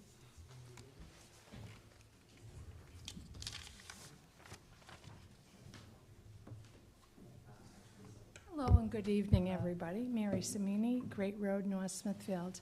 I wanted to tell you how impressed I have been with Jeff Porter's work on the multi-generational center. But one thing I noticed as a senior is that much of the activities that are listed on the field side of it are for much younger people. I cannot for the life of me understand why we have a football field there and a concession stand that could go at Fenway Park on one side of it.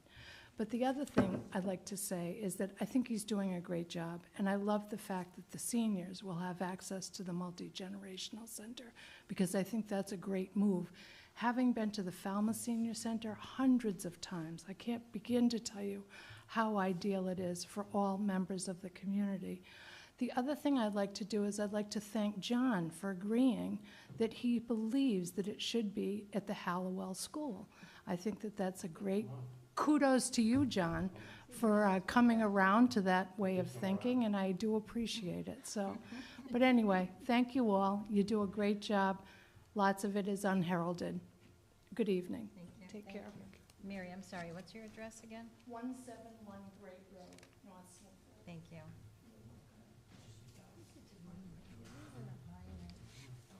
Anyone else? Open forum? No? Going once, twice? All set, okay. Motion to adjourn? I'll make a motion to adjourn. All in favor, say aye. Aye. Aye.